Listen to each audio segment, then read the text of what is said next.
what really happened with your host, Mike Rivero, because World War III is a really bad idea.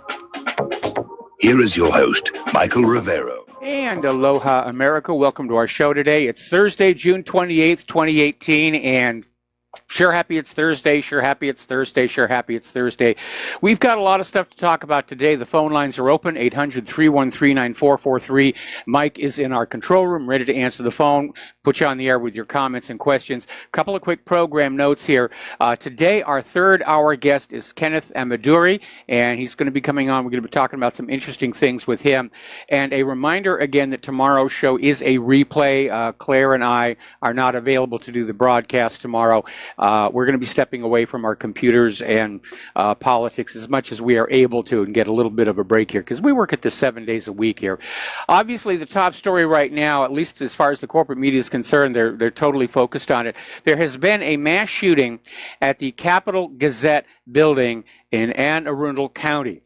This is in Annapolis. It's about 30 miles from Washington, D.C. This is a newspaper owned by the Baltimore Sun. And apparently multiple people have been shot. There have been some fatalities. Don't know exactly how many. The numbers are bouncing all over the place. Now, supposedly the suspect was arrested at the scene by a police canine unit. They're not revealing his identity or a motive. It's all very murky. There's a lot of speculation out there on the web, but no hard information. And for the gun grabbers, their favorite weapon that they hate, the AR-15 was not involved. This was a shotgun, and witnesses are saying that the shooter simply stood outside the lobby of the Capitol Gazette, shot through the glass door, and then just started shooting people. Like I said, the police are saying he's in custody. No other shooters in the area. The building's been evacuated. They're going through the whole process of checking for bombs or anything like that. But so far, it looks like just this one individual. But everybody's going through the motions up in New York. The NYPD has sent police to all the major media outlets there to stand guard. On the assumption that because corporate media has become so unpopular and disliked in this country, there might in fact be a risk. But looking at the situation, I figure there's one of two things going on. This could be your usual disgruntled employee, former employee, shooting at the workplace. They do happen. We had one several years ago right here on the island of Oahu at the Xerox building. Down just outside Honolulu, and Xerox moved out of the building after it was all over, of course, and the building actually sat empty and abandoned for a while. In fact, we used it for a second soundstage on Lost, which was kind of a little eerie being in that building with all that had happened.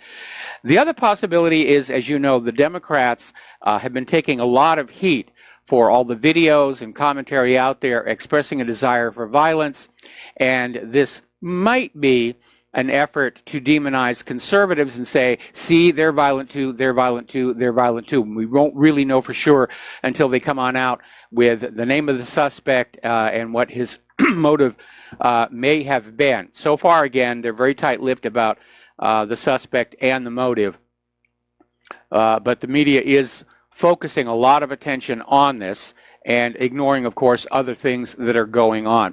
So getting on back to Maxine Waters and Kathy Griffin and Samantha Bee, they, along with some other Democrats, have been put into a scathing new Republican ad released on Tuesday, where they montage things like Maxine Waters encouraging violence, Kathy Griffin holding the fake severed head of Donald Trump, and Johnny Depp and Madonna and so forth and so on, and castigating the left as having come unhinged. So if this is in fact another staged shooting, that might be the motive, to try and offset that. But Democrats are now joining Republicans calling out Maxine Waters for encouraging incivility. Dr. Alveda King came on out and said Maxine Waters is on the wrong frequency, which is a polite way of putting it. But everybody is sensing this increasing hostility on the part of the left. And apparently, Rasmussen Reports did another poll. 59% of Americans fear violence from the Trump haters. 31% are predicting literally a new civil war in the streets of America. And I certainly don't want to see that happen here. Over at Before It's News, they've got a story on how the left has literally declared war on America, and everyone's going to get caught in the crossfire. So if you've never really paid attention to your personal security, regardless of whether you are liberal or Democrat, what am I saying? No liberals listen to this show. You need to basically do a little checklist on your personal safety. And I'm not encouraging anybody to get out and get in a confrontation, but the issue of crossfire is legitimate. You can find yourself standing in the wrong place at the wrong time, and you should be prepared to deal with some of the stuff that's going on. Obviously, the most obvious first step that you can take is pepper spray. They have these little cans of pepper spray. They go on the belt. In some places, you have to go through a very brief training to be permitted to buy pepper spray. Other places, you can just find it right off the shelf. But at the very least, something like that, you have a way of discouraging people from coming at you with sticks and stones to break your bones and so forth. We're going to do a shout out to our on-air affiliates who are just now rejoining the network here. And do you remember back when former Attorney General Loretta Lynch was calling on Democrats to protest, march, and even sacrifice life and limb to resist President Trump? So this has been building for a very, very long time, ever since Hillary lost that election. And so you have the left out there who want to force their vision of a socialistic, open border, globalist country on the rest of us who just want to go back to our constitutional republic. Now, apparently, because so many conservatives are alarmed at the loony liberals, the liberals are now concerned that there might be a pushback, that the right wing might mobilize, and so now they're taking self-defense training classes and going on out there and doing karate and judo so that they can be more effective fighters out there. And that is a bad, bad sign. All righty. Now, getting on into the war zones, the Syrian army has cleared 5,200 square kilometers of ISIS cells. They have pretty much swept the entire country clean, and they've cleared out the Deir ez-Zor desert. They're winning the war. And according to reports, another 450 members of the Free Syria Army, that's one of the U.S.-backed groups, have surrendered to the Syrian Arab Army amid the recent government advance. Meanwhile, the ISIS-affiliated Khalid ibn al-Walad army and units of the U.S.-backed FSA apparently reached a ceasefire agreement in southern Syria. So they're starting to work together, if they weren't already. Now, there are reports that tens of civilians and militants have been killed and wounded in several blasts in northern Syria. The white helmets have come on out with a video claiming these are Russian and Syrian planes that are killing their own civilians. And I noticed something funny in the video. The white helmets, absolutely clean. No dirt, no stains on their clothes. Like it just came off the rack at the store. And to me, it just feels like another one of the many propaganda videos that they have made in the past here. Now, as the terrorists abandon their positions in Daraa province, the Syrian army is discovering Saudi and Israeli-made equipment, and they apparently a large volume stored in what was supposed to be a field hospital. And they found arms, ammunition, and explosives.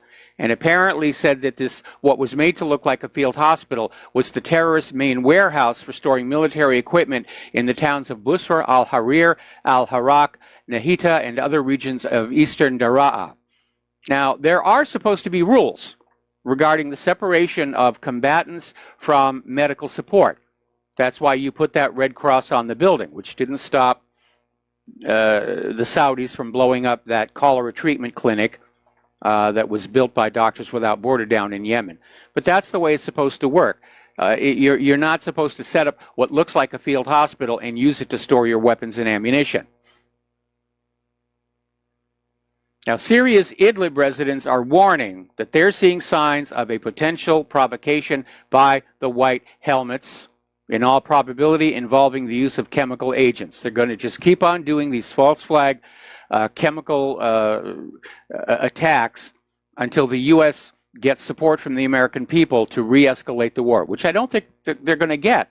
We've had 18 years of war. The American people are just sick and tired of it. But there was an interesting little article that came out from the Independent in Great Britain that says things may be going the other way.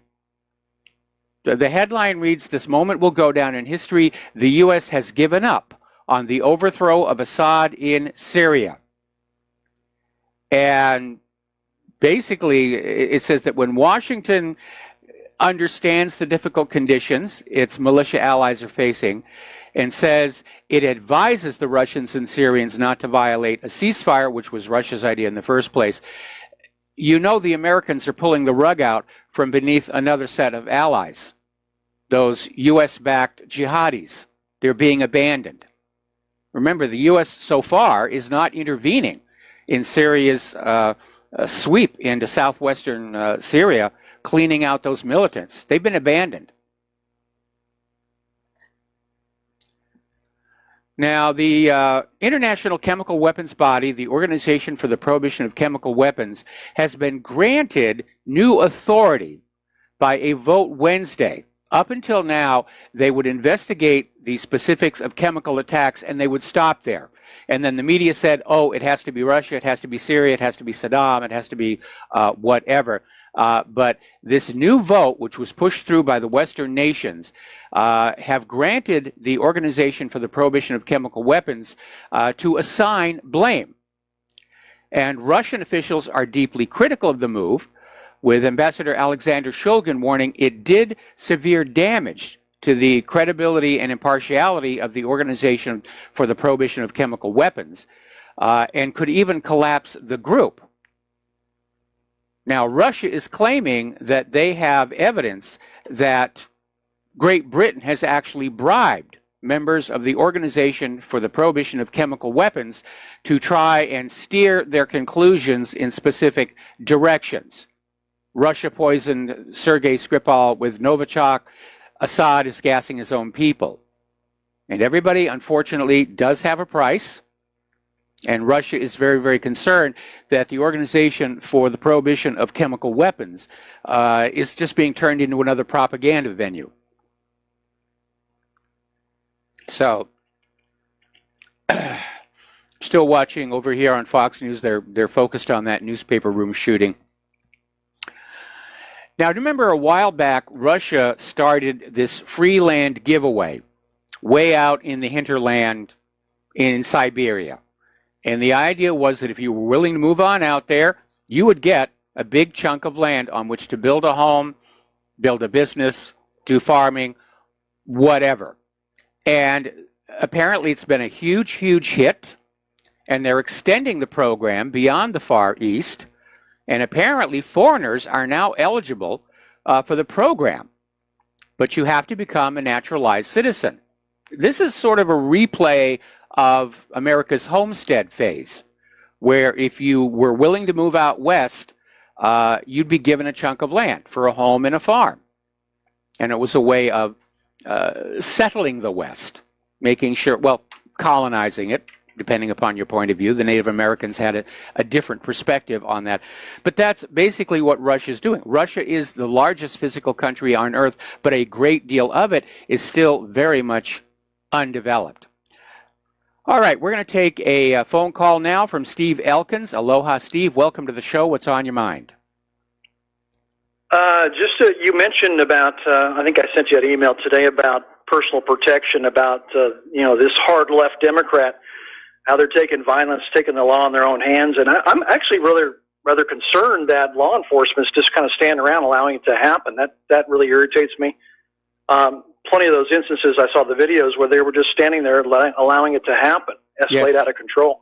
But my question to you is, the pepper spray is a great idea. I just wanted to throw out there, I did a little research out of here. I was at a flea market, and some guy was selling a bunch of brand new stun guns. And the way I understand it is if you're 18 or older and you don't have a criminal record, you can actually walk around with one of these things, and it might make good sense to have one on you, on your person, if you get accosted by some of these hard left liberal nutcases.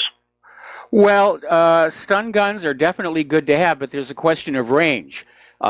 You have to literally be right up to your attacker before a stun gun can be employed, unless you have one of those that fires the projectiles a distance.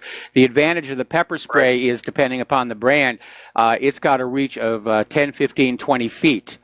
You know, and you just spray them up and down, and most of them now come with an ultraviolet dye.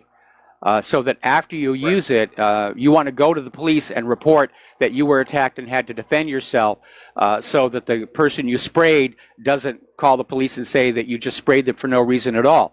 And then the police can basically use an ultraviolet light to confirm that, yes, this individual has been sprayed with this pepper spray. Yeah, I saw a couple of our postal people walking around, and they had a baton one strapped to their side. It's about 2.5 feet long. So that gives you a little bit of distance, not as much as you probably like, but it's just a consideration, something to think about. I mean, the pepper spray is a great idea. Yeah. It's too bad we have to resort to this. You know, here we're the party that's we want to talk about the issues, and the other side there, the Maxine Waters, want to bring violence on. And I'm kind of concerned that they're not going to let up. But it also bothers me that law enforcement is not doing their job to stop it all either. So. Well, certainly in the case where these events are staged for media exposure, the police are ordered to stand down. We've seen that with a lot of the Antifa riots.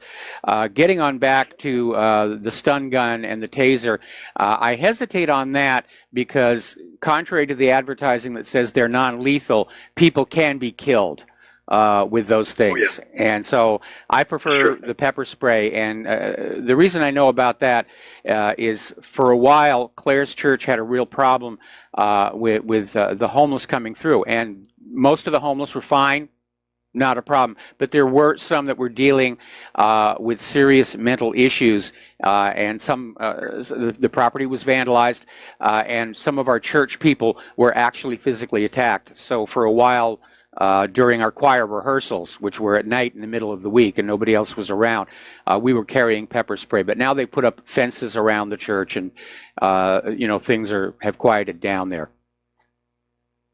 That's it for me, Mike. Appreciate it. Thanks. All right, thanks an awful lot. We're going to let you go here. And let's see. Apparently, Donald Trump and Vladimir Putin are going to be meeting in Helsinki next month for a summit. And it's amazing how many people are just absolutely scared of this. You've got Britain is out there saying this will undermine NATO. The idea that Trump could strike a peace deal with Putin. It's going to compromise the NATO's country's defense against Russian aggression. Russia hasn't been aggressing. NATO has. They're pouring all kinds of arms and everything over there. And you know what's driving this, of course, are the arms manufacturers. They're making out like bandits with this new Cold War. And never in the 75 years of U.S.-Russian meetings has there been so much opposition, just pouring all over the possibility that we might actually go back to peaceful relations with Russia, which I'm sure that's what Putin wants. Anyway, we're going to take a break for commercials. We'll be right back. Aloha, America. Welcome back to the show. And the corporate media is still totally focused on this newsroom shooting, but there hasn't been any additional information for almost an hour now. They're still not identifying the suspect. They're still not talking about a motive. They're just going over and over what has already happened. And so maybe we're being conditized again. But it is getting to be a little bit obsessive, and that is starting to make me wonder if maybe this is some form of a setup, either to build sympathy for the corporate media, or it's going to turn out the suspect is it's a conservative. See, the conservatives are violent too, and the liberals have a right to be violent, so forth and so on. Getting on back to what's going on with Russia and the United States, Putin and Trump here, it's rather interesting that they're going to have this peace summit, and I hope something comes out of it. But the reality is that Putin doesn't need to be aggressive. Russia doesn't need to be aggressive. They can just sit on back, because right now the Trump administration is doing what the former Soviet Union and later the Russian Republic strategically wanted, which is to drive a wedge through the Western alliance, which Trump is doing with all these sanctions and tariffs and arm-twisting Europe over the Iran deal.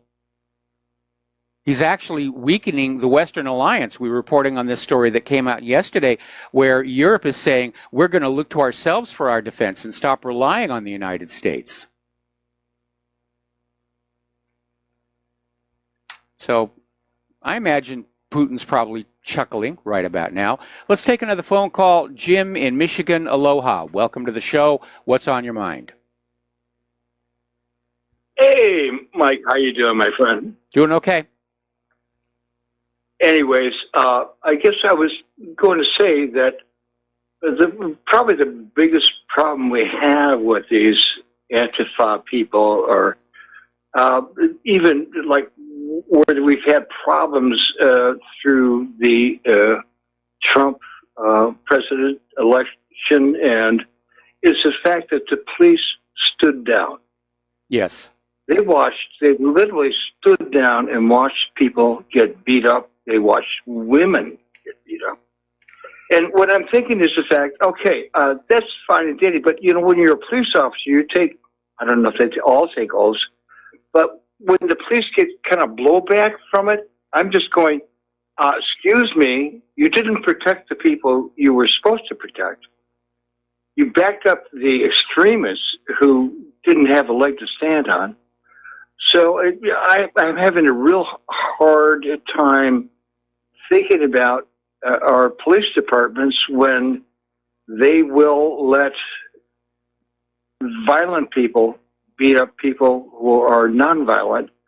And it almost reminds me of Nazi Germany. I mean, how can the police, if you take an oath and your senior official tells you, don't protect the innocent, how can we actually think that the police are good? You raise a very, very good point. But again, a lot of these events, if you will, with Antifa and Black Lives Matter, they were staged media events, and they were allowed to get out of control. And we find out that the police were ordered to stand down, and the orders came from very, very high up. But how could a police officer actually do that? My whole point is the Nazi officers would kill people, what have you, and it was justified because the higher-ups said, it's okay to do it. What is the difference between our police officers and the Nazis telling their officers to kill people or let people be killed or let them be beat up? My whole point is these officers, okay, are violating their oath of office. You know what I mean? Come on, Mike. I know they are, but are you familiar with the Stanley Milgram experiment? No, I'm sorry. Go ahead.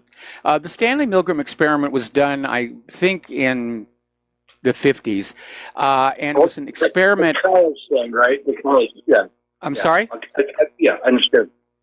It was in the college, right? Yeah, it was a psychology experiment that basically showed that even good people would inflict pain on total strangers if they were convinced somebody in authority said it was okay to do.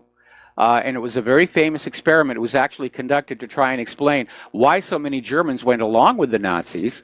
And it revealed what I consider to be a major flaw in the human psyche.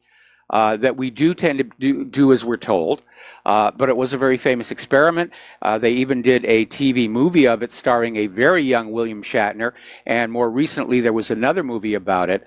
That came on out. But it really did show even good people will go along doing bad things if somebody in authority over them says to. And so these police are told, stand down. They don't want to lose their jobs. They don't want to lose their pensions. And they say, yeah, okay. And that's what they're going to do. I must say I have a real problem with that because I couldn't do that as a person. These people well, we all like to think that we're not going to do that until we're actually put in that situation. Anyway, Jim, we got to take another break for commercials, and we will be right back. And aloha, America. Welcome back to the show here. And over in Maryland, they're about to have a press conference regarding the shooting at the Capitol Gazette building. So at this point, I would expect we're going to find out who the suspect was and what his possible motive may have been, or at least what they're going to tell us it might have been. Getting on back to the war zones here, there's a United Nations report that has come on out saying that the Saudi coalition is behind most of the Yemen child casualties. This is the annual Children and Armed Conflict report from the UN, and it details the deaths of Yemeni children in the Saudi-led invasion. And unsurprisingly, the overwhelming majority of the slain were killed by the Saudi-led coalition. Well, the Saudis are in there bombing everything, and I don't think they brought their children with them, so they're not at risk. But apparently, the UN says there was a verified 552 children killed in 2017 in Yemen. And 370 of those children were directly attributable to the Saudi coalition. So they're saying some may have been killed in actions by the Houthi rebels, another 41 killed by fighters loyal to the Saudi-backed government. So it's rather amazing to see all these liberals out there screaming and crying about the kids down there on the border with Mexico who are being taken care of. It's not luxurious. It's not the Holiday Inn. But they're being taken care of. They're being fed and housed, sheltered. And they absolutely have no concern whatsoever for the children who are not just being killed, but who are being made homeless, or being orphaned, who are starving to death in all of these war zones. So the United Nations says Saudis are killing children in Yemen. All right, what next? Where do we go? I mean, the UN Secretary General Antonio Guterres is saying the war in Yemen is the world's worst humanitarian crisis. 2/3 of the population are in desperate need of food, aid, and protection. Saudi Arabia has been bombing their country since 2015. And Saudi Arabia is strengthening their blockades on Yemeni ports and trying to basically grab that last port in Hodeidah.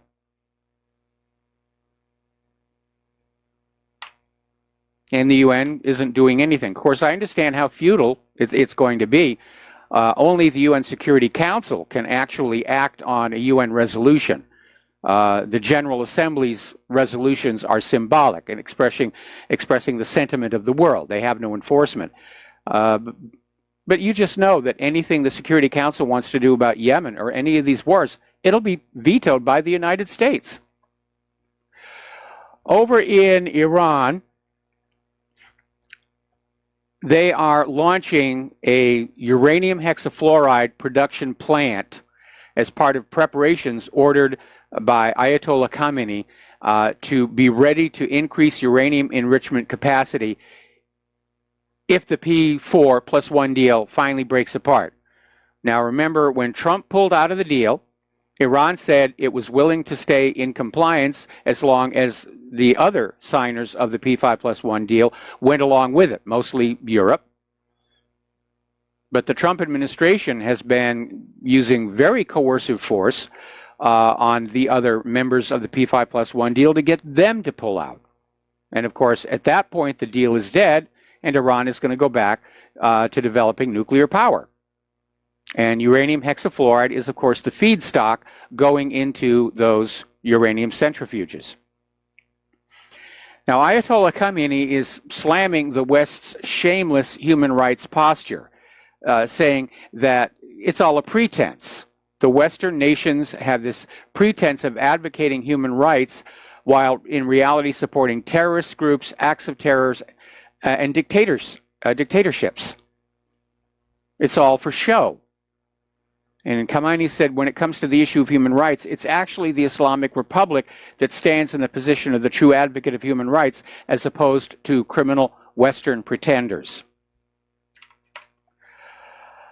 Over in Iraq, as you know, they recently had elections, and the party led by Muqtada al-Sadr basically won, but didn't have enough seats to form a government. Well, now the three parties that led in the election, despite some rather major differences between them, have agreed to work together to form a coalition government. So Iraq is getting a new government. It's going to be led by Muqtada al-Sadr, and that means Iraq is going to start trying to move away from U.S. domination.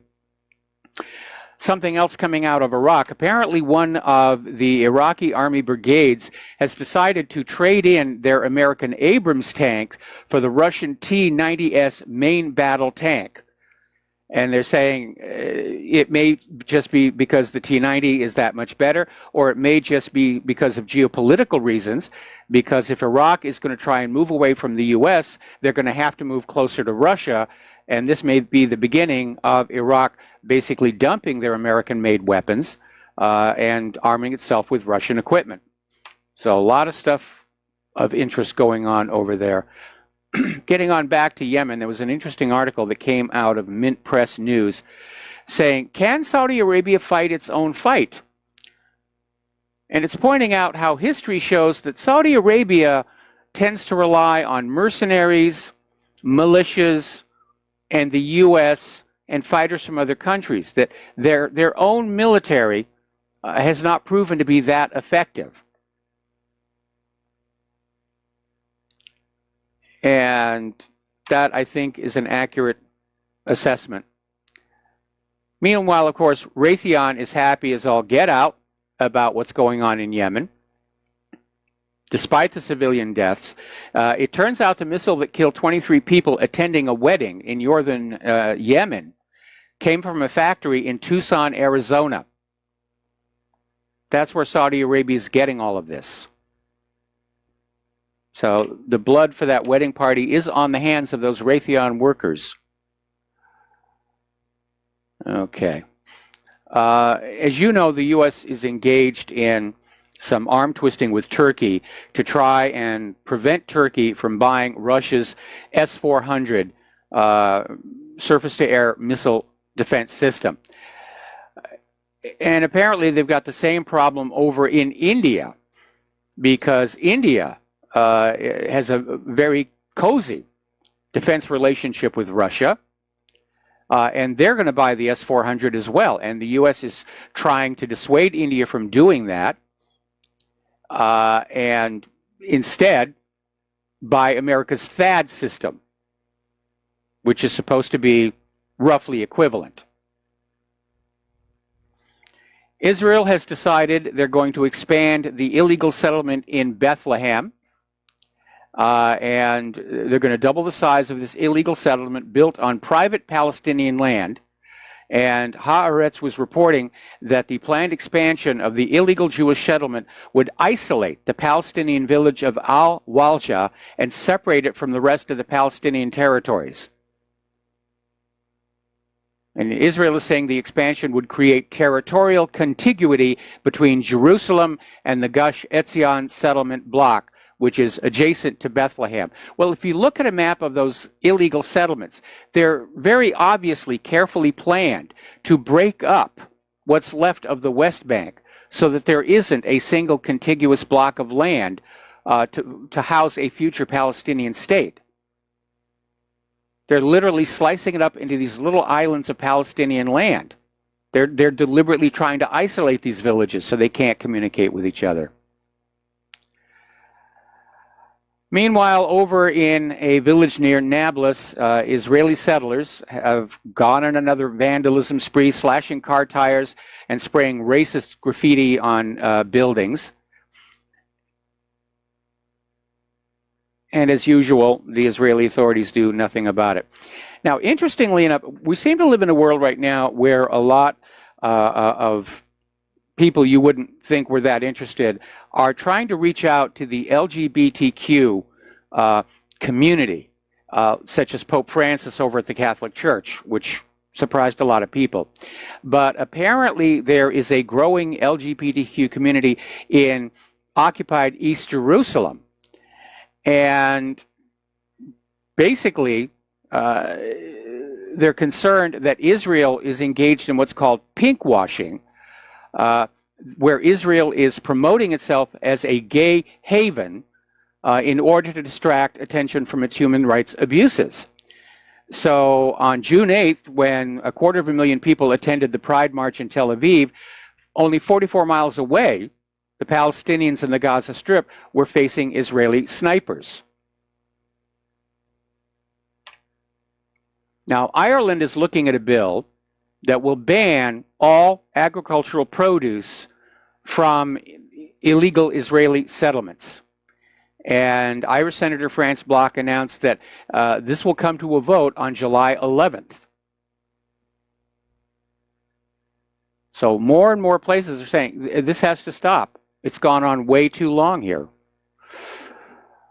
Now, a number of top political figures here in the United States have made it very clear they are not comfortable with Trump's diplomatic process with North Korea.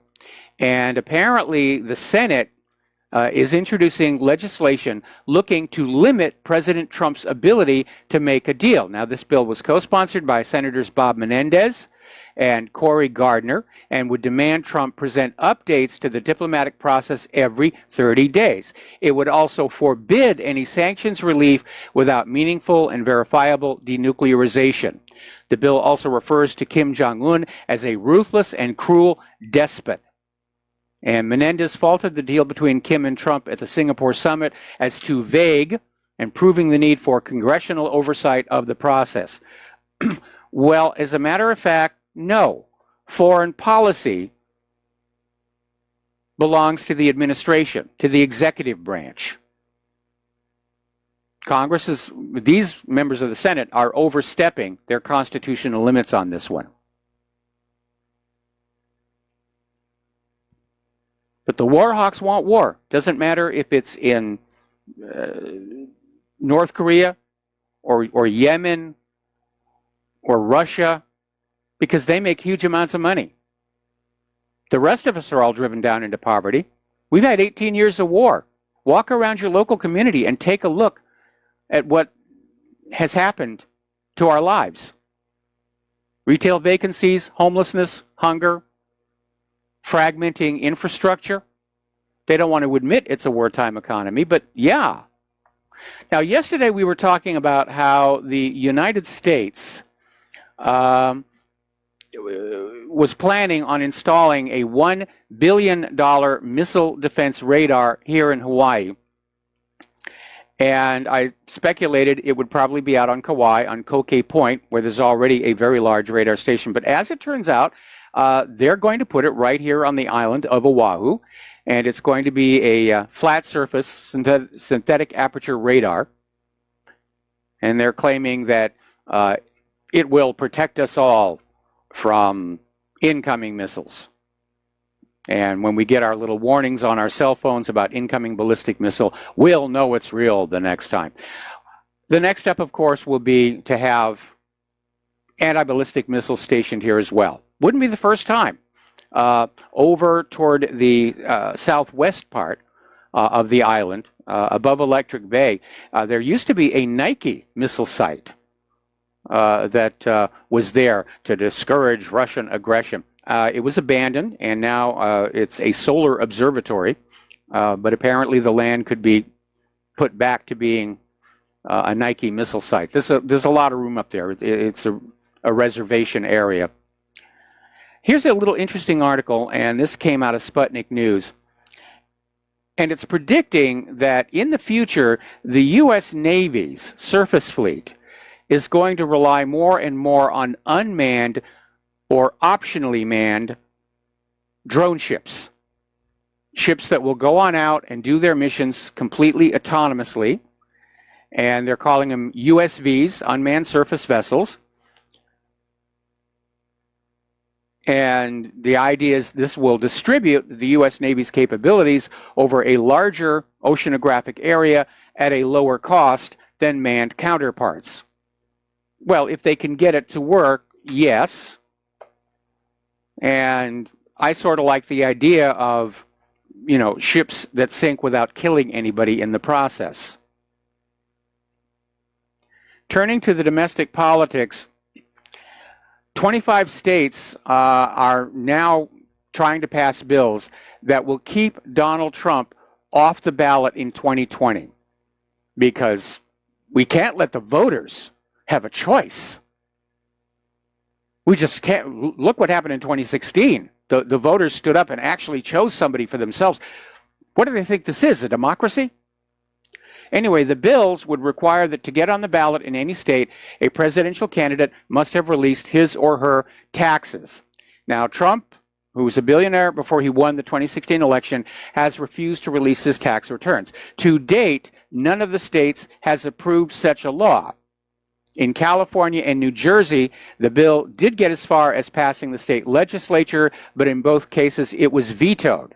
In the case of New Jersey, it was killed last year by former Governor Christie, who called it clearly unconstitutional and a transparent political stunt. Boy, with this kind of skullduggery going on, I am really starting to think Hillary's going to try and step in 2020 again.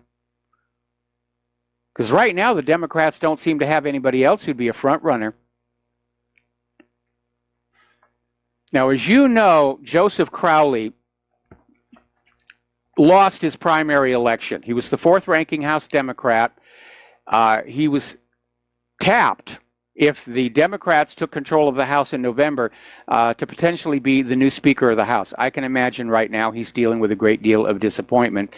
But he lost to this 28-year-old first-time candidate, Alexandria Ocasio-Cortez, who has never held public office before. And she's out there explaining her victory, saying, I'm female, I'm progressive, what's your problem? 2 out of 3 aren't bad. But unfortunately, she is also in favor of abolishing the borders and giving free stuff away to everybody. All right, we're going to take another break for commercials, and we'll be right back after these few words. Aloha, America. Welcome back to the show, and getting an update on this Capitol Gazette shooting in Maryland. They had their little press conference. They still have not identified the suspect. The police just said that, obviously they know who he is. They're going through his social media background, trying to find out what's going on to put together a motive. Apparently the suspect is not being forthcoming with what he's doing, or they're piecing together a legend for him, one or the other. Confirmed, 5 dead. Some of the other victims in very, very serious condition. And a lot of people are a little concerned over the fact that this guy was able to walk into this building carrying a shotgun and then walk up to the front door of the Capitol Gazette's newsroom, just shoot through the door and start shooting people. Apparently, this building is also shared by other businesses like a dentist, things like that. But there were no guards. Nobody ever thought anything like this was going to happen. But apparently newsrooms all across the country are looking at their security situations. And we'll just keep trying to wait and see who they're going to say did this and why. Getting on back to our domestic politics, basically Virginia Senator Mark Warner is out there. He's the top Democrat on the Senate Intelligence Committee, and that committee's Russia investigation is still dragging on despite finding no evidence of collusion with the Russians. But Warner's always throwing out hints of bombshells that never really materialize. And he got into a little bit of trouble the other day when he was at a fundraiser and just apparently was a little bit into the wine and was talking to somebody, and he said, if you give me one more glass of wine, I'll tell you stuff only Bob Mueller and I know. And President Trump fired back on Twitter and said, Warner is clearly colluding with Mueller, which is not supposed to be happening. Now, as you know, Peter Strzok was grilled in a closed-door hearing this week over his text with Lisa Page and probably some other stuff. We don't really know what was said behind the door there. And Strzok, apparently, what is coming on out is he's just trying to dismiss them all as it was just talk between two intimates and it doesn't really mean anything, and you shouldn't read anything in there that there was a plot to prevent Trump from becoming the president. Just mouthing off, really, trying to impress, my lover. At least that's what he's saying here now. But the reality is that FBI misconduct, which is what we're clearly seeing here, has become a danger to what little remains of American democracy. All right, we're going to take a break for station identification, and we'll be back with hour 2 after these few words. And aloha, America. Welcome back to the show. Getting on back to the Capitol Gazette shooting. They're starting to let out bits and drabs. It's been revealed, according to CBS Boston, the shooter is described as a white male in his 20s. And apparently the FBI and the BATF are now on the scene investigating. And when you get the FBI and BATF on what should be a local jurisdiction incident, I'm starting to smell a rat, because nobody went across state lines here, and the FBI shouldn't have jurisdiction. But they're just running on in, and of course the FBI says, oh, well, we were asked. Okay, who asked? Well, we don't know, but somebody asked. So I'm beginning to suspect that this is going to be exploited politically. Of course, in this day and age in this country, everything that happens is exploited politically. Getting on back to our domestic politics here, the battle between Rod Rosenstein and Congress is escalating. And as you know, Congress is demanding certain documents. The Department of Justice is refusing to turn them over, flat out just saying, no, we're not going to give that to you. And so as of today, the House did pass that bill demanding the Department of Justice release these documents. Now, the bill, unfortunately, doesn't have any enforcement to it. Congress can't order the Army to go on over there and start grabbing the file cabinets. But this is the first step toward getting Rosenstein impeached. Now, the floor vote on this bill passed 226 to 183, which I think is very significant. And the bill sets a July 6th deadline, that's a week from tomorrow, to get these materials, which Representative Mark Meadows said that on Wednesday, failure to comply could result in holding Deputy Attorney General Rod Rosenstein in contempt or even impeachment. Now, contempt of Congress sounds really bad. It's symbolic. If you're in Congress and you're found in contempt or you're censured, they make you sit in the back row. That's about all of it. I think they ought to go for impeachment. I think Donald Trump ought to get involved here. I know he's trying to stay above the fray, as it were, but it's time for him to come on in and exercise his role as the chief executive. Sessions works for him. So does Rod Rosenstein. And they all serve, there's a phrase they use, I serve at the pleasure of the President of the United States of America, which means the President can let them go at any time. Now, needless to say, the announcement yesterday that Supreme Court Justice Anthony Kennedy is going to retire as an associate member of the bench at the end of next month. He's going to stay on in a senior level. It has just absolutely shaken the Democrats. And there was somebody actually put out the recording of the conference call when the news came on in, where all these Democrats are going, oh my God, oh, we can't do it. Oh, Kennedy, we could always persuade him to vote with us. So they're having a meltdown about that. Trump is moving as quickly as possible to find a replacement justice. And he certainly has to do it before November, because of the possibility that the Democrats will, in fact, possibly take control of the Senate. The Senate confirms the Supreme Court justices. But the faster he does it, the better it's going to be. And it is his opportunity to take the Supreme Court in a much more conservative direction. You know, back to the Constitution, as it were. All right, let's talk about corporate media. And setting aside the tragedy at the Capitol Gazette here, CNN's ratings have taken another dive. Headline news has all but vanished. Now, Fox News is #1 in prime time, averaging 2.5 million viewers. MSNBC was in second place with 1.7 million viewers.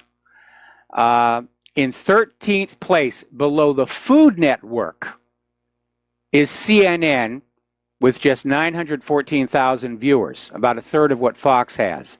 And CNN's sister network, Headline News, ranked at 52 with an average of just 262,000 primetime viewers and 227,000 daytime viewers. And in worse news, the only reason Headline News is doing as well as it is because of the decade-old forensic file reruns, which is apparently what everybody is watching on that. Alrighty, let's see. Still a lot of nothing coming out, but I got to tell you, they're making such a big deal out of it. I'm beginning to think this is a political stunt. Let's talk about the economic news. As we mentioned earlier, the European Union's sanctions against Crimea have been extended for another year to punish Russia for annexing Crimea, which of course is not what happened. And one of the reasons our world has become so dangerous is because governments just sort of make stuff up, and then they act on it and just say, well, you know, this is our new operational reality that we're going to go with. But it isn't real reality. They're just making it up.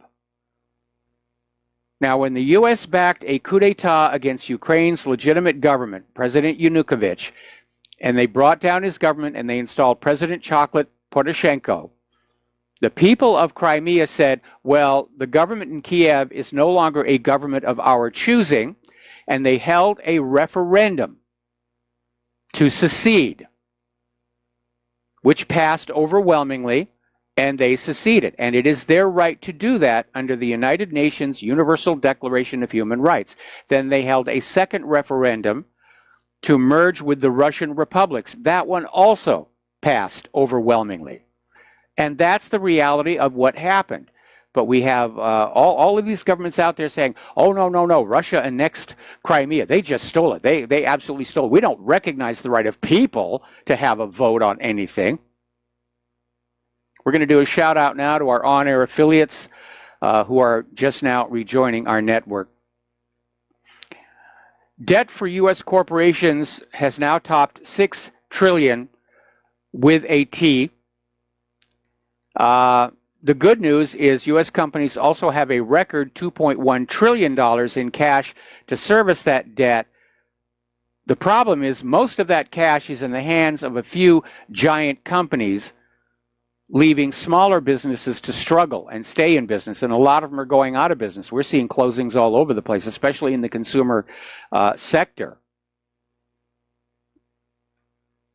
So, now, Russia and Turkey are diversifying into gold. We know that Russia's been buying gold for a long time. China's buying gold. Turkey has been accelerating their gold purchases. And this is a direct result of the unpredictable U.S. sanctions policy. But it's also part of a trend because foreign governments and international organizations account for a decreasing share of outstanding U.S. debt. They're dumping the U.S. treasuries and they're buying gold. Now, Russia's dumping of half of their U.S. debt, it wasn't that large. Russia never had that much. But there are other countries like Japan that are holding big, big chunks of U.S. debt. And they have to be getting very, very nervous.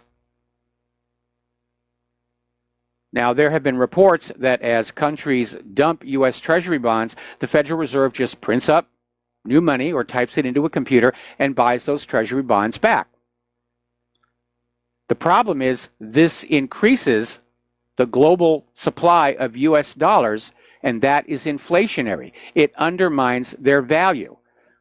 In other words, by this very roundabout, circuitous route, the Federal Reserve and the U.S. government are stealing real purchasing power from you to buy back these Treasury bonds. That's what's going on here. China has implemented a 6% across-the-board tariff on all U.S. imports, and Trump has seemed to back away from his most serious threats regarding direct Chinese investment restrictions. Trump's been rattling his trade war saber for quite a while. Somebody may have finally gotten to him and said, this isn't working out the way we all thought it was going to work. Now, here's another article asking something I asked last week. Is somebody sabotaging Elon Musk? And it goes back and it talks about all these stories about, we'll hear that somebody invents something that seems to be very, very wonderful, like cold fusion, and then later on the inventor turns up missing or dead. The invention is never heard from again. Do you know that somebody once invented an engine that could run on vegetable oil? And its inventor took a trip by ship, ended up overboard, dead, and his engine is converted to run only on petroleum, and not another word is heard about it. And by the way, this guy's name was Rudolf Diesel. That was the original design for the diesel engine. It could run on vegetable oil. But somebody made a deal and said, you will power your diesel engines on petroleum, and in exchange, we will finance your next war. So with that in mind, we're looking at all the problems Tesla has had. Sabotage in its factory. I mean, even Elon Musk is saying, yeah, they're being sabotaged. And it wouldn't be the first time, and I think I mentioned this before. There was a car called the Tucker Torpedo, and it was revolutionary for its time. And it had things, it had seat belts before they were mandatory. Actually, the car itself was called the Tucker 48.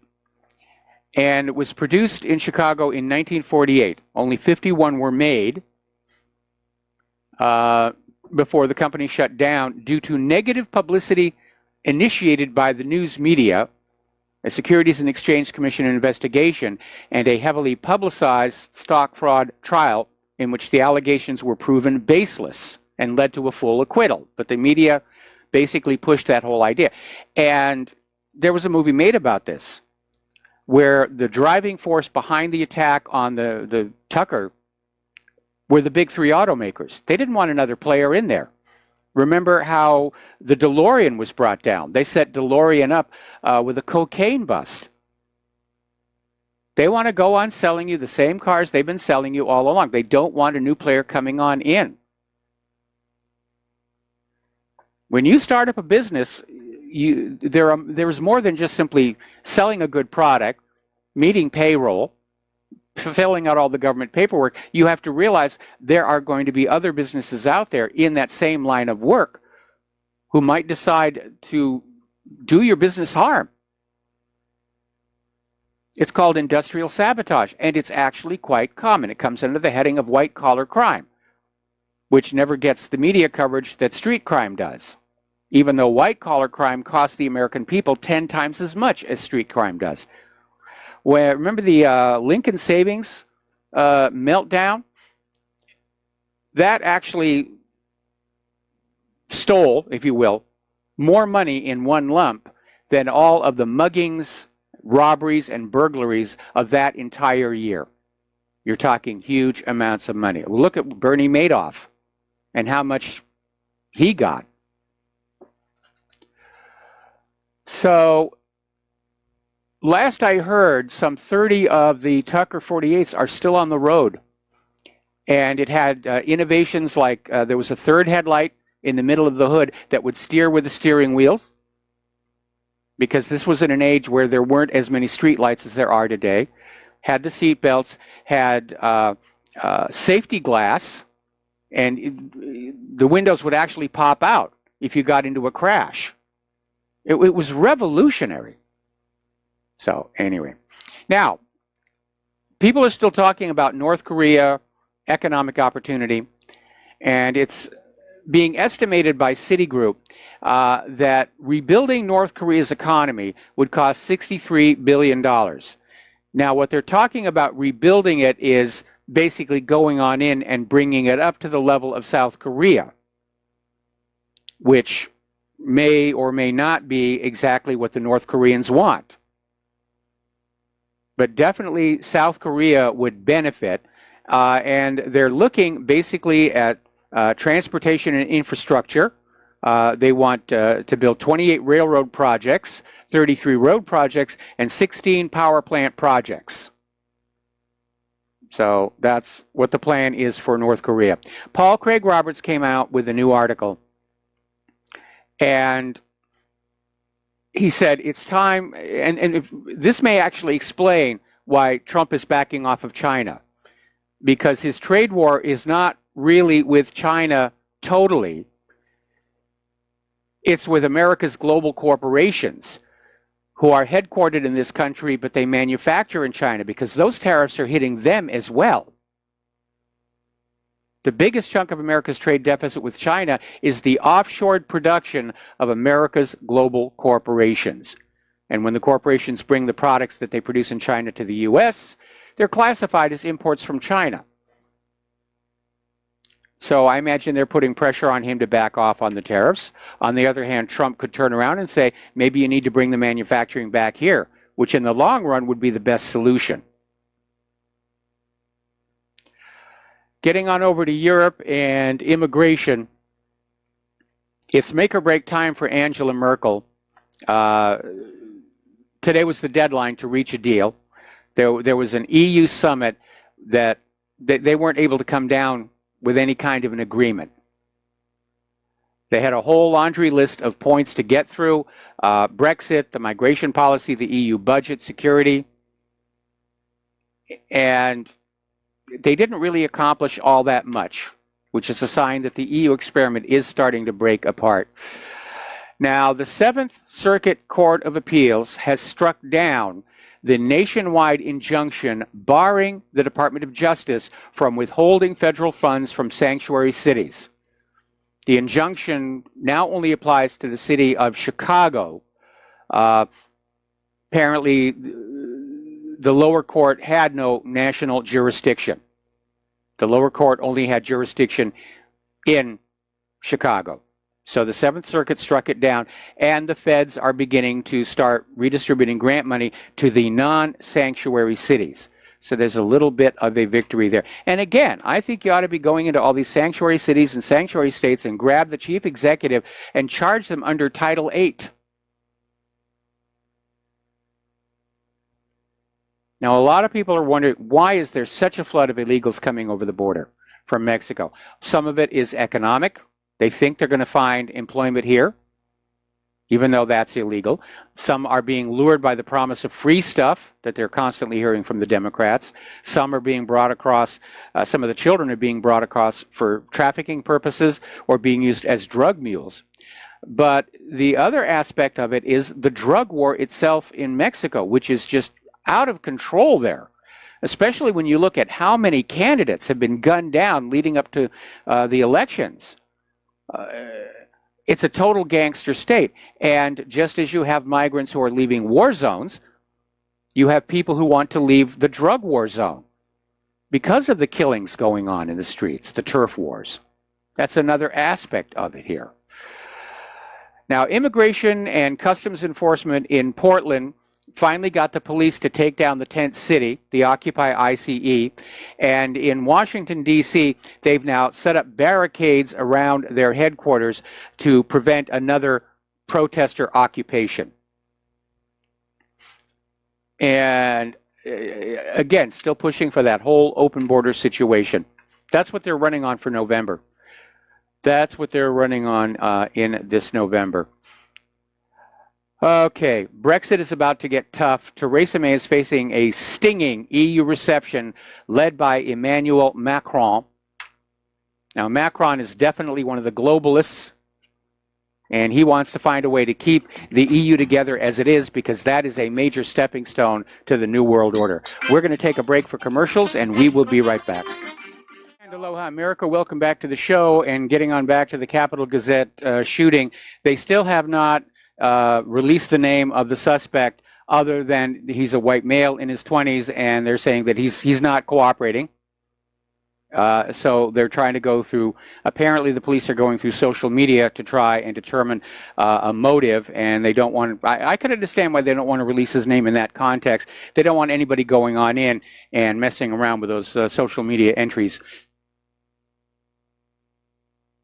So excuse me there for a minute. All right, now, so Theresa May is getting it from all sides.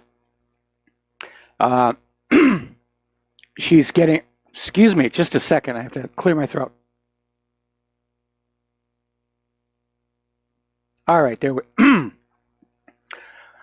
all right, here we are. So she's getting a stinging reception at the European Union, led by Emmanuel Macron,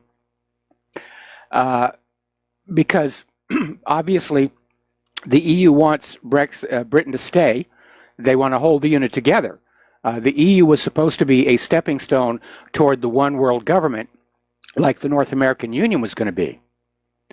But Theresa May came on out and said that Great Britain is being bullied, and a leading member of the European Parliament is saying that Theresa May will not get a breakthrough at the EU summit, which appears to have been what actually happened. So, having failed miserably there, Theresa May has done what so many other politicians have, and immediately changed the storyline, changed the focus, and she's demanding the European Union nations continue the Russia crackdown. And she's saying Russia and other actors seem to be trying to sow disunity, destabilize our democracies, and test our resolve. We must adapt our current defenses to the new normal. It's a distraction. It's a distraction here. Now, there's been one development that might be Merkel's saving. Apparently, Greek Prime Minister Alexis Tsipras said he was ready to strike a deal with Germany that would speed up migrant deportations to the first port of entry. In other words, the migrants who are currently in Germany who came in through Greece will be returned to Greece. And that will take a little bit of the pressure off of Angela Merkel. Now, by now, you've probably seen the video. It was on whatreallyhappened.com, but I do feel like mentioning this. Up in San Francisco, they had their Pride Festival of LGBTQ, held to celebrate love, tolerance, equality, and diversity, and a major, major brawl broke out right in the middle of it, involving, as far as I could tell, women who were just stomping on each other and slamming each other's heads into the cement, and everybody had their little cell phone cameras out there watching. It was a cat fight, better than Foxy Boxing, I guess. Ben Shapiro's come out with some words of wisdom here. It says, you cannot magically change your sex. You cannot magically change your age. He's absolutely right.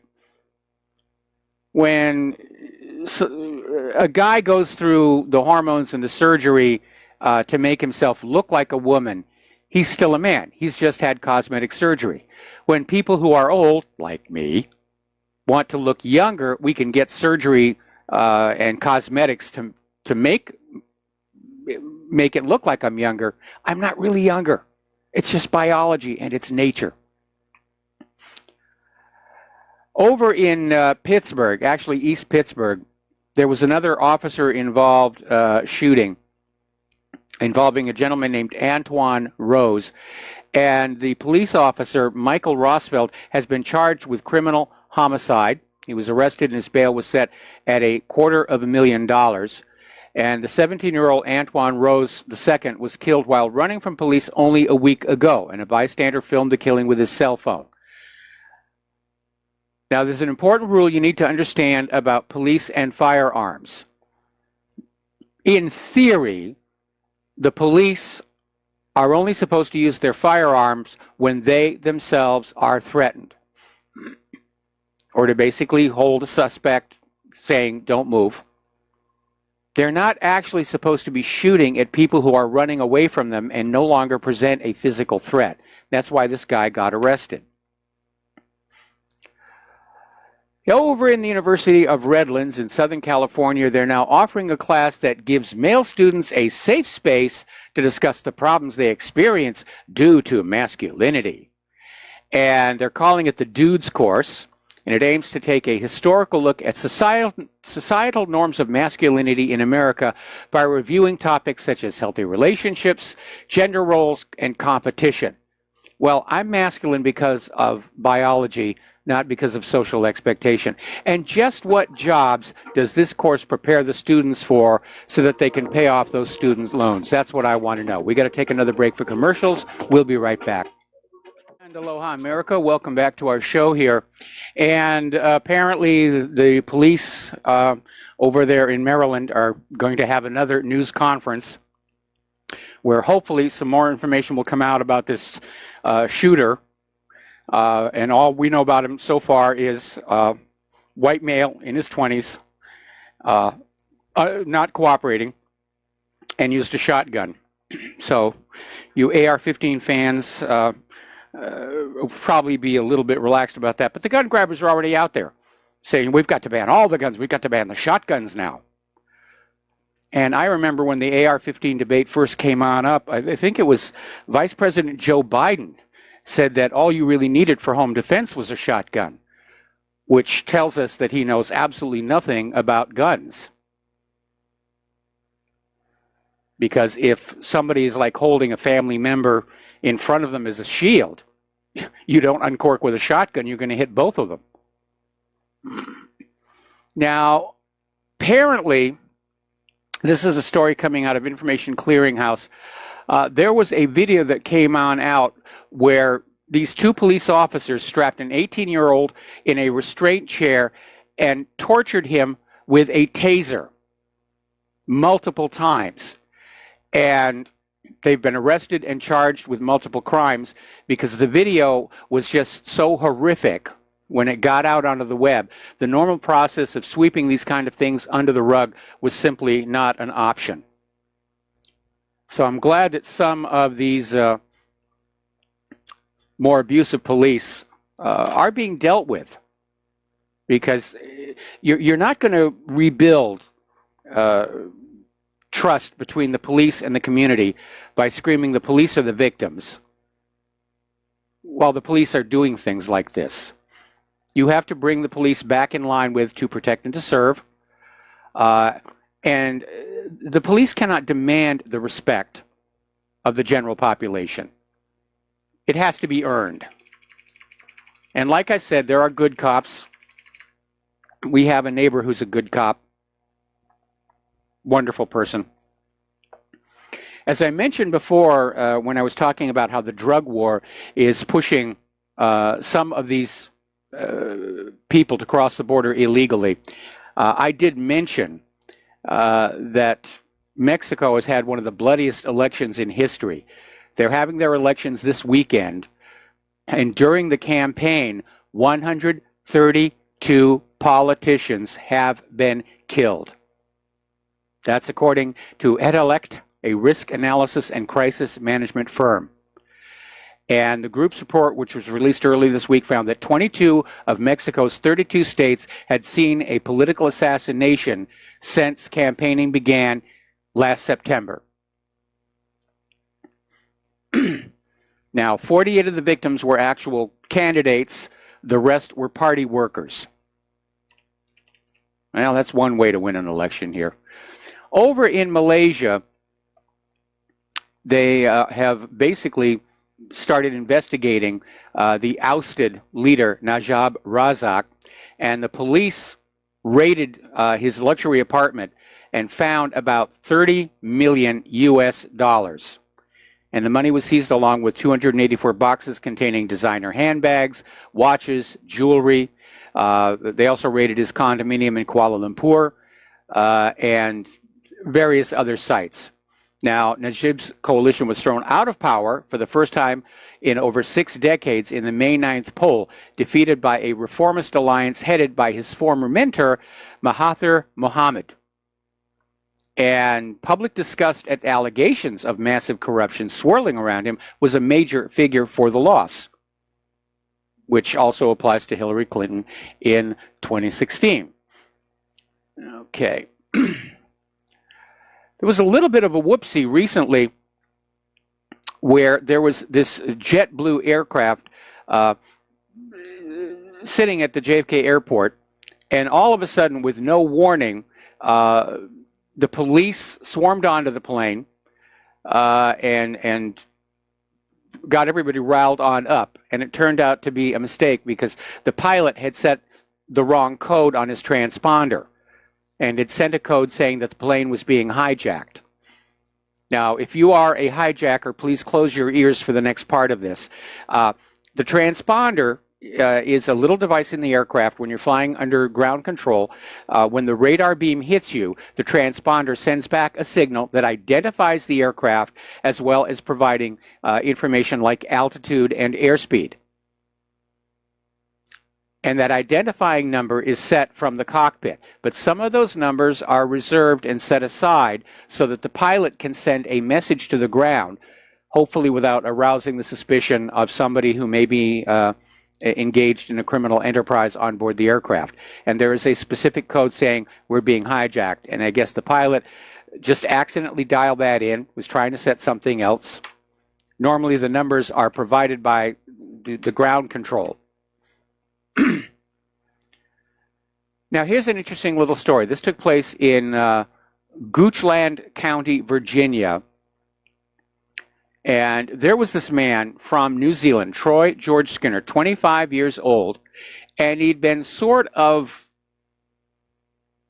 in communication with this teenage girl.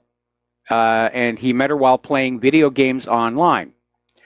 And apparently she broke off contact with him, and this guy literally flew from New Zealand to the United States, went to a hardware store, bought a utility knife, a duct tape, a bunch of other stuff like that, went to the home, smashed the glass to unlatch the door and come on in, was shot by the girl's mother with a .22. So this is for the right to keep and bear arms crowd. Now, as it turns out, this guy from New Zealand, yes, he was on antidepressants. So let's talk a little bit about computers now. There's a lot going on. There's a new ransomware out there called Thanatos, which is the Greek word for death. And security researchers at Cisco Talos have discovered there is a weakness in the Thanatos ransomware code that makes it possible for victims to unlock their Thanatos encrypted files for free without paying any ransom in cryptocurrencies. And they have released this tool. It's out there. So at least somebody's trying to do something about all these cyber criminals. Meanwhile, there's a new flaw been discovered in WordPress that can give attackers full control over the site. And the vulnerability resides in one of the core functions of WordPress that runs in the background when a user permanently deletes thumbnails of an uploaded image. Researchers found that the thumbnail delete function accepts unsanitized user input, which could allow users with limited privileges of at least an author to delete any files from the web hosting. In other words, they're gaining admin authority. Now, Facebook has come out with a new idea. They've filed a patent by which they want to spy on you while you're watching TV commercials. And I understand that advertisers want to know if you're really watching their commercials. You know, Berg scores like the Nielsen's can be very, very inaccurate if the TV is on and people aren't actually there. But Facebook's patent basically hides an ultrasonic audio signal in TV commercials that would turn on the record function in your electronic devices. At which point, when the commercial was over, the recording made during the commercial would be sent to the advertiser for analysis. And that is really kind of creepy. And I think that's a little bit over the top. Now, Claire and I talk about the commercials all the time when we watch it because, well, I used to work in the business. Okay, the police are still having their news conference, and they say they have the suspect in custody. I'm still not seeing anything about name or possible motive. Frustrated Google Home users are saying their smart speakers are failing to answer their questions and switching off their morning alarms. And apparently, users worldwide were saying queries were met with, there was a glitch, or sorry, something went wrong, try again in a few seconds, and the device simply refuses to work. And many users said the glitch meant that their morning alarms on their smart speakers failed to go off. Now, Google has said they've corrected the issue, saying it had also affected some of its Chromecast TV streaming devices. Don't they test this stuff before they put it on out there? I really wish they would.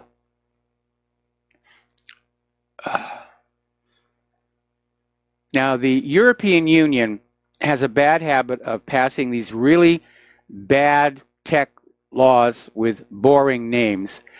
And they've basically come out with the latest one called the, well, they had the GDPR, which has caused all kinds of problems for everybody. And now they've come on out with this copyright, the directive for copyright in the digital single market, which is requiring websites to take measures to make sure copyrighted material doesn't appear on their pages. And it's requiring websites that allow uploads to have filters in place to identify copyrighted information or copyrighted material. There's only one problem with that. First of all, the filters aren't perfect. They're grabbing stuff that are parodies and lookalikes and sound-alikes, but not the original copyrighted work. And it also basically ends the process of people doing memes, where you'll take like a photo of Donald Trump and you'll add a caption, and that's been considered an acceptable use.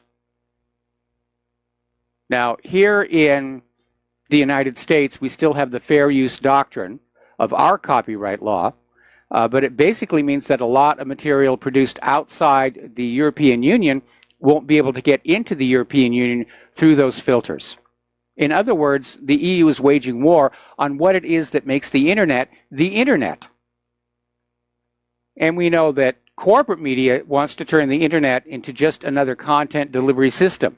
Don't want us sharing information with each other. Just sit and accept what the corporate media is going to feed you. Now, there's this story where apparently somebody was able to hack into one of these Amazon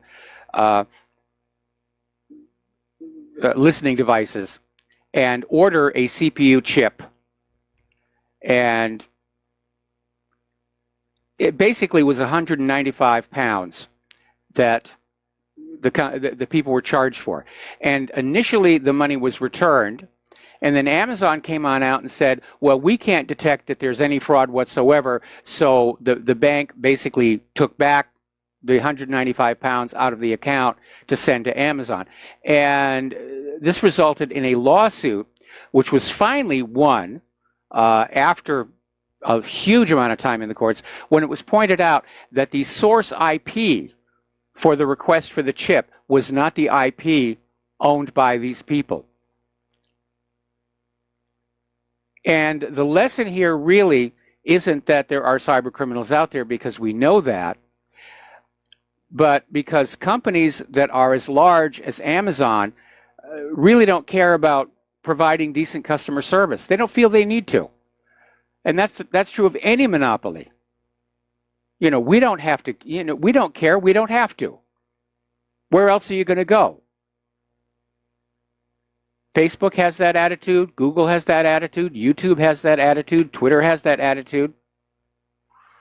Now, the Amazon shareholders, on the other hand, are going a different direction, and they're calling for a halt of Amazon's facial recognition system to police. And they may not feel that it's good for the Amazon brand. They had the same issue over at Google, where some of the workers were going to quit over Google getting involved in the military. But the real issue with the facial recognition, it's not reliable. It's the latest whiz-bang technology, and salesmen who don't really know how well it works or not are going to sell it to managers who really don't understand how it works at all, and everybody will make money and they'll be happy. But every time these things have been put into place, they generate tons and tons of false positives. It's not a reliable system. And I can understand why some Amazon shareholders are saying this may not be a place where we want to go. Because at some point, there are going to be lawsuits by people who are mistakenly identified as criminals and have to go through the hassle with the police and fingerprinting and DNA and the rest of it. They're going to start suing these facial recognition companies, and they ought to also.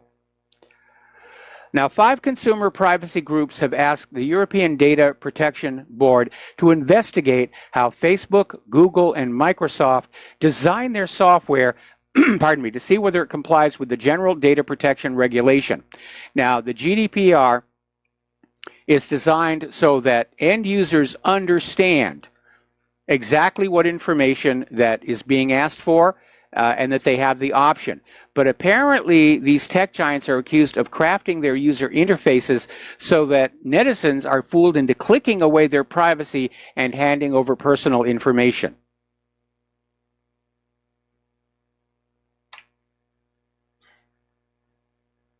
Now, Mark Zuckerberg has been branded a dictator by 6 rebel Facebook shareholders with $3 billion worth of stock. That's a huge block. And they're calling for him to step down after all the privacy scandals. They think it's time to have a new CEO, and they're concerned about his almost complete control of voting rights, which means he does run the place like a dictator. But there have been scandals. People are leaving Facebook. It's costing them business. It's costing them advertising. Okay, getting on back to the Capitol Gazette, the Fox News lower third is saying police recovered what they thought was an explosive device. Well, if it wasn't an explosive device, why are you running the headline except to sensationalize it? There is too much focus on this to be just a regular workplace shooting.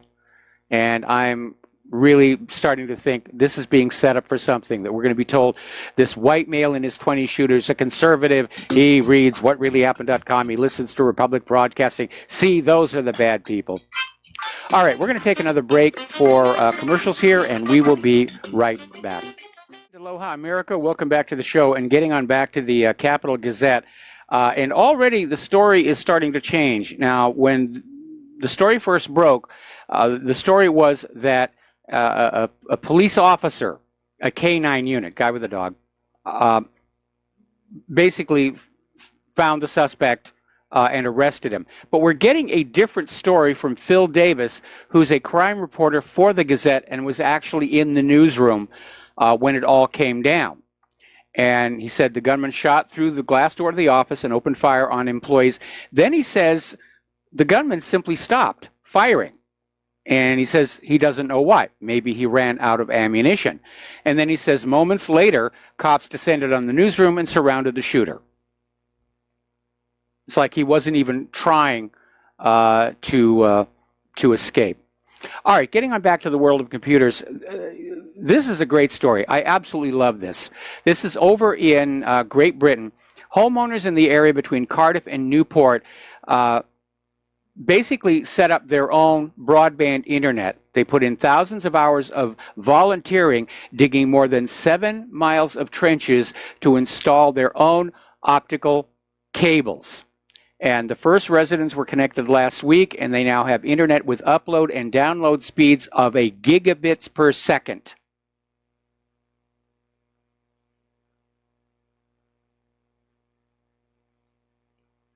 So I think that's pretty good. I think that's very, very good. And it shows that, in point of fact, these internet service providers could be giving us these broadband speeds. I mean, Japan has had gigabit into the home at the consumer level for years now. And it's rather amazing that the United States basically invented the internet, but other countries have now gone past us in terms of internet speed. I'm still trying to get Spectrum to figure out why I'm only getting 60 megabits per second when I'm paying for 300. But good for these people. I remember when I was working in San Francisco on the day after tomorrow, and I got wind of this little project to set up a community Wi-Fi for school kids who didn't have Wi-Fi in their homes. And it was all being made with PVC pipe and repeaters, and was just being put all over the neighborhood. So you can do it. You don't have to rely on a big corporation to make this stuff happen. Now, there is a new company called ID Validation that is trying to come up with a way to make synthetic identity theft impossible through a process called consent-based Social Security number verification. Apparently, they're going to be linking into the Social Security Administration's master file to make sure that you really are the person that you really are. Well, I can already see one problem with that when you look at the vast number of Social Security numbers that have already been stolen by cyber criminals around the world. And it's like, how are we going to get the genie back in the bottle on all of this? It really is. It's out of control. All right, there's the music. We're going to do a break for station identification, and we're going to be back with Kenneth Amaduri after these few words. And aloha, America. Welcome back to the show here. And before we get to our guest here, I have to mention this. Yeah, this thing over at the Capital Gazette is starting to feel like a psyop, because only just yesterday, the Southern Poverty Law Center, which has been under serious criticism lately, came on out with an article about how Milo Yiannopoulos is telling reporters he hopes angry conservatives start assassinating them. And the SPLC is saying the alt-right 1488ers love the idea. So yeah, this is starting to feel like it's another psyop. Anyway, joining us on the phone right now is Kenneth Amaduri. And Kenneth, thank you for spending time with us today. And why don't you start off by briefly telling our listeners a little bit about yourself, and then we'll get into the topic of discussion for today. Hello, Mike, and hello, everyone. Thanks for having me on. I am the host of the Crush the Street podcast. I started Crush the Street about 8 years ago. Really trying to educate people and getting people out in front of the trends.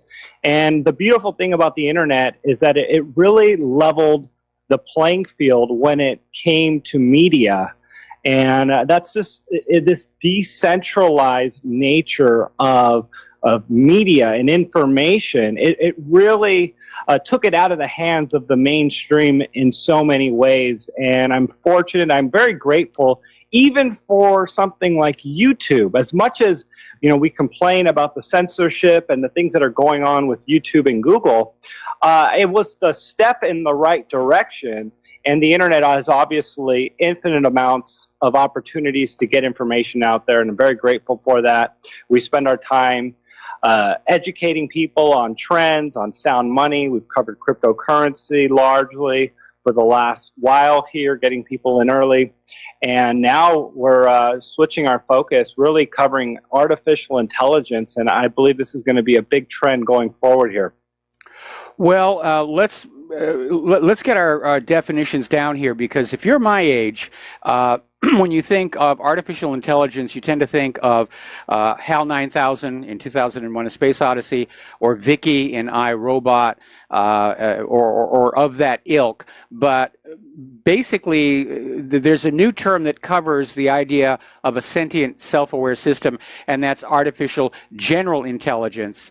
And as I understand it, artificial intelligence now has been sort of redefined to refer to any program that is capable of self-learning and self-modification, even though it is not self-aware or sentient by any measure that we would look at, where there are now artificially intelligent systems that might not pass the Turing test.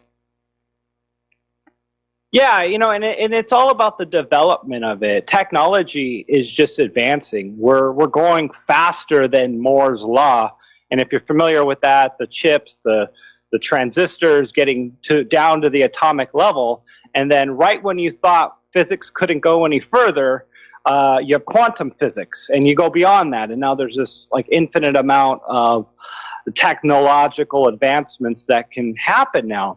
And again, going back to the internet is this historical ledger of all human knowledge, from the beginnings of time. And humans have the ability to tap into this knowledge, with a cheap internet connection or pulling up to your local McDonald's, you can access the internet. But can you readily take in all this information, comprehend it, infer, and make decisions on it? And that's where artificial intelligence is going, is you're having these machines that are capable of, essentially infinite amounts of potential. We don't even know what we don't know, and able to do so on the internet, constantly updating. And I mean, there's so many things that technology is signaling for. And I think the real implication for people, especially when it comes to finances and money, is it's going to be a major disruptor for jobs, a major disruptor for careers, people who aren't ready for it. And that's one of the things that I'm passionate about is getting people aware, because it's happening so fast. And I think people are going to underestimate how quickly changes are going to happen in artificial intelligence and what to even expect. Well, I mean, you're certainly right about the technology leaping ahead. I mean, I'm 65, about to turn 66. I'm sitting here with an iPhone and an iWatch and all this computer equipment around here. When I was a kid, I would have never even dreamed that any of this was possible. So maybe I appreciate it more because I remember a time when it wasn't just everywhere. And a lot of younger people just sort of take it for granted. It's just the way the world has always been. Like my generation took for granted airplanes and cars. Let me jump in right there. I mean, it's just such a powerful thing, and just an example of how these artificial intelligence machines, these robots, they're becoming more like humans. And to the extent to which that is happening and will happen is unknown. But maybe you're familiar with Google's AlphaGo and it beating the world's best Go player. And this game is, similar to chess or checkers, but there's an infinite, or there's as many combinations for moves as there are atoms in the earth. So it's a very, very difficult and tricky game. And a lot of people would say it's actually more difficult than chess. There's more combinations than there are atoms on the earth. And if you remember chess, the chess master, or playing checkers on the computer, back in the 1990s, that game was pre-programmed, every single move. They were unable to pre-program the machine that played against the world's smartest player. But what they did was they started off with a blank slate that was able to learn like a human brain and update and get smarter and smarter and smarter. They had it play itself like 10 million times, and it advanced beyond the human brain. And so the implications of artificial intelligence is that they're not going to be doing menial jobs as they did maybe years ago. They're going to be going into high-level jobs, analyst-type jobs, and gathering data, gathering information for us. I mean, even the Alexas now, these are personal assistants in our house spying on us, right? Yes. But how much data can they collect on us? They know when we're going to the bathroom, when we're leaving, what the temperature is outside. They can essentially predict everything that we're doing, and for convenience and I guess quote unquote luxury, anticipate those things and make our lives more efficient, but at the sacrifice of privacy, of our personal privacy. I think that's a concern for a lot of people, is the privacy issue. We had a couple of stories in our show today about how Facebook is now working on a system to literally record you in your home on your smart device while you're watching TV commercials, so that the advertisers can better evaluate how the commercials are working on you. And I understand the motive for that because I used to work in advertising many years ago. But to me, that is a little bit intrusive. But again, the younger generation seems to be handling the loss of personal privacy a lot better. They're just sort of accepting it as this is just the way the world is. You watch your TV is watching you, forgetting the implications of that from George Orwell's 1984. We know the technology is going to be moving on forward, but you raise an interesting point that rather than be the assistants to humans, these AI systems are going to perform so much better than humans that we humans are going to wind up working for them, replacing cards and making sure the cables are plugged in tight. Yeah, I think I think that's the way technology is going to go. It's signaling this, and it's a slow progression. And there's going to be positives and negatives, and we're already seeing it. I mean, the medical industry, they're going to start using AI to predict people's health. Chipping people and monitoring their heart and their brains, and knowing whether or not there's a problem. So for many people, the surrender of that privacy might actually be very welcome. The thought of dying, Yes. and preventing. That might be an actually a good thing, regardless of surrendering your privacy. Most people would rather not die, right? Well, and then certainly. Absolutely, right? We would all agree on that. And then you have situations where you have the driver being the number one occupation, in the U.S. I'm not sure if it's the number one all around the world. But, you have driverless cars coming around, and Elon Musk thinks that there's going to be a 10x reduction in accidents if we have everyone in driverless cars. But that's going to be a major disruption for people who've spent their careers driving a truck or an Uber driver or a taxi driver. And so a massive change in that. But, some of the unintended consequences, maybe our cars turn into meeting rooms. And now that we have driverless cars and maybe there's less accidents, now our economy is more efficient because the freeways aren't as jam-packed. And now the plumber is able to get over and operate further away. So there's a lot of positives that we can say and see coming. And again, we don't know what we don't know. And I'll give you an example. You go back to the horse and buggy industry that got taken over by the cars. Obviously, you had a lot of people working in the factories. But then you had indirect businesses that were started. You had hotels now becoming a major thing in the U.S., and the hotel industry booming. And now you have fast food because now people have cars to drive up and get food. So I believe there's going to be a lot of opportunities and sectors that arise out of artificial intelligence. And so it's not all bad, but I think it's going to be one of the most major disruptors that we've ever seen in history, especially as things just outpace Moore's law. And, it's not just technology that I believe is going to signal for more AI. I believe governments are going to welcome it. And I'll give you a specific example. You have the top-heavy demographics over in China and Japan, especially China with the one-child policy. They're going to have they're going to have a larger workforce now than they will have in 15 years. And if you think about it, the only way to fix that is by receiving quality immigrants, people that can contribute to the economy. Or how about this? How about robots that fill in these gaps? Artificial intelligent robots that they attempt to tax and fill in the labor force that they'll be largely lacking. And I think it's going to be an arms race when it comes to, which country is going to be out in front in regards to AI. And it's going to be a very big deal. No, I agree it's going to be a big deal. I need to take a moment here to do a shout out to our on-air affiliates who are just now rejoining the network. Here's my concern, and I voiced this on my show in a lot of time. And don't get me wrong, I love technology. I've spent most of my life around technology.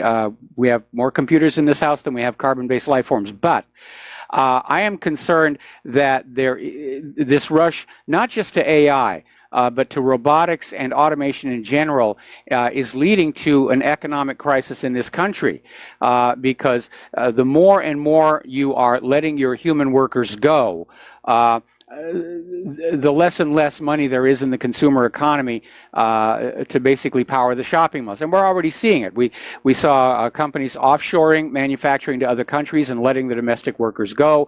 We're seeing workers being let go from fast food restaurants that are starting to install kiosks. And then the owners of stores in the shopping malls are standing around scratching their head wondering why nobody is coming in to buy their products. And we've seen many iconic retailers fail. I mean, taken to its ultimate ridiculous end, we're looking at a world of shopping malls filled with robot clerks standing around with nothing to do because there are no humans with money to come on in and buy the products.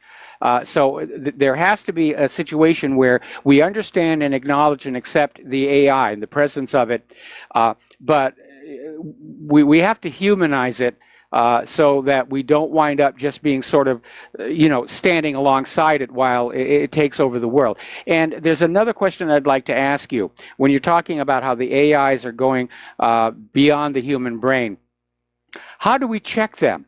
How do we know that what they are coming up with on their own, with their artificial intelligence, is something that really is beneficial? There was an interesting article that came out a little while ago about this AI machine that was basically trying to invent its own language, and it started coming out with profanities. It would take another AI to sort of check the first AI. And my concern here is because we don't know what's going on inside them, there is a risk factor. Yeah, even Elon Musk made some comment about, 5 to 10% chance that we're going to be destroyed by AI, or we'll have any chance of preventing AI from destroying us. There's a 5 to 10% chance that this would even happen. And, I don't know if that's, a realistic thing or not. Yeah, we're getting to a point where AI is going to have to be making decisions. And by what code will it decide? Is it going to be a moral code or is it going to be an efficient code? You know what I mean? And so that's really where things are going. And I think it's unknown. And even with the driverless car example, how do we know how it's going to confront a lose-lose scenario, like hitting a kid in front of it or potentially driving off the road and hitting 5 other people? Now, even a human will fail in that situation. Again, a lose-lose scenario. But how do we know what an AI robot's going to do in that situation? And, going into the military and giving AI the decision to have the kill switch, to actually decide to kill somebody based on the circumstances going on around it. Now, I think where things get really out of control is when AI is connected on the web in a million different spots. No way to shut it down. You know, the internet is already something you can't just shut down because it's connected in a million different spots. But all of a sudden now you put some sort of robot connected to the internet and have a million robots out there. It's just something you cannot shut off. And then on top of that, it's learning, it's advancing, it's getting smarter. You know, who's controlling it? And absolutely, these are definitely problems that we're all concerned about. But the problem is I don't know if there's any stop to it, because people are going to be doing what is more efficient for them. What's more efficient for the economy? The entrepreneurs are going to be doing what's more efficient. Well, they're going to be doing what's more efficient for the owners of these AI machines here. And one of the videos that I've done before was pointing out how one way in which computers are already ruling the earth is in the global financial system, where these CEOs and executives in Wall Street are standing up there thinking they're masters of the world, but the actual decision making for financial transactions has been put onto computers. And I don't know how much AI is involved in the computer systems on Wall Street, but again, their prime directive, if you will, is to generate more profit. And secondary considerations about whether this or that product might be harmful to the environment or harmful to the customer may not even factor in. They may make financial decisions that bring a huge amount of money into the owner's corporation, but in the process destroy several hundred small family businesses across the country. Yeah, no, and that's what we initially think is going to happen, right? And I'll remind you that the U.S. economy was 80% agriculture in the 1800s and 2% today. And the question is, oh my gosh, machines are going to do this job, and it's only the people that own the machines that are going to make money, and what else is everyone else going to do?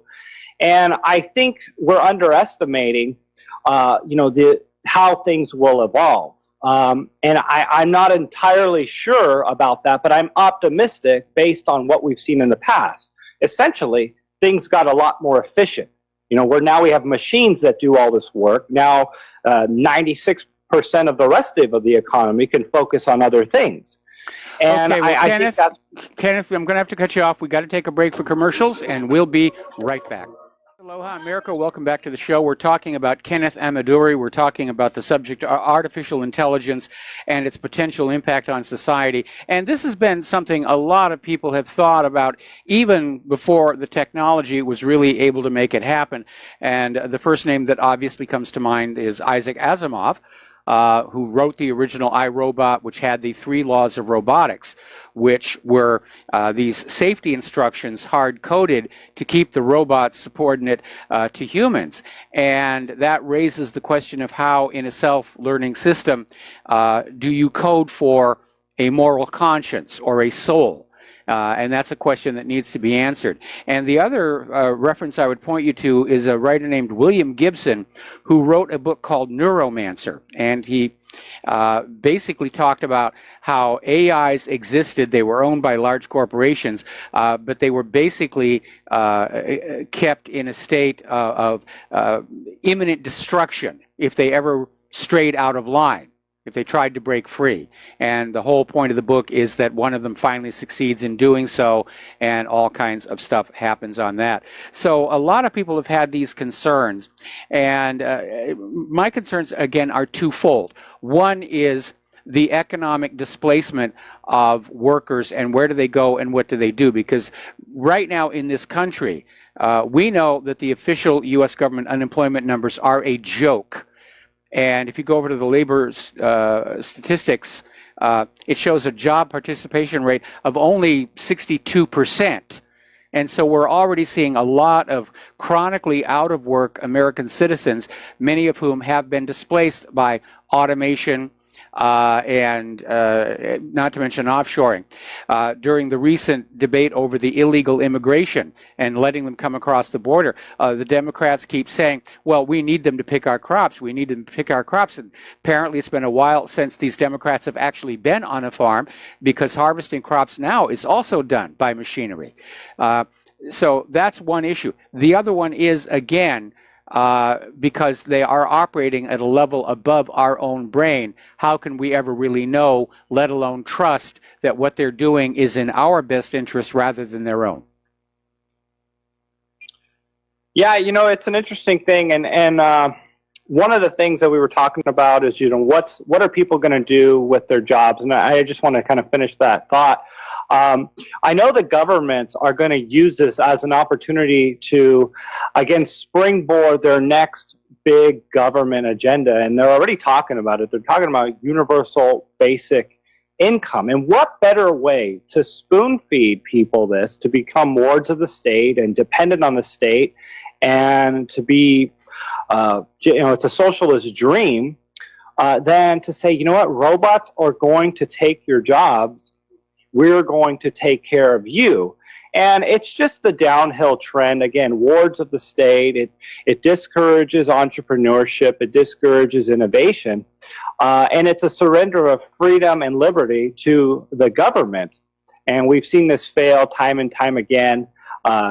Even just like teachers' salaries now, people they're up in arms about how they're not being paid enough. And sure, now you need to make what a doctor or a lawyer makes to live the way a postal worker did in the 60s and 70s, because of real purchasing power diminishing. Yes. And I think we're going to continue to see a degradation of the middle class as we see AI enter the space.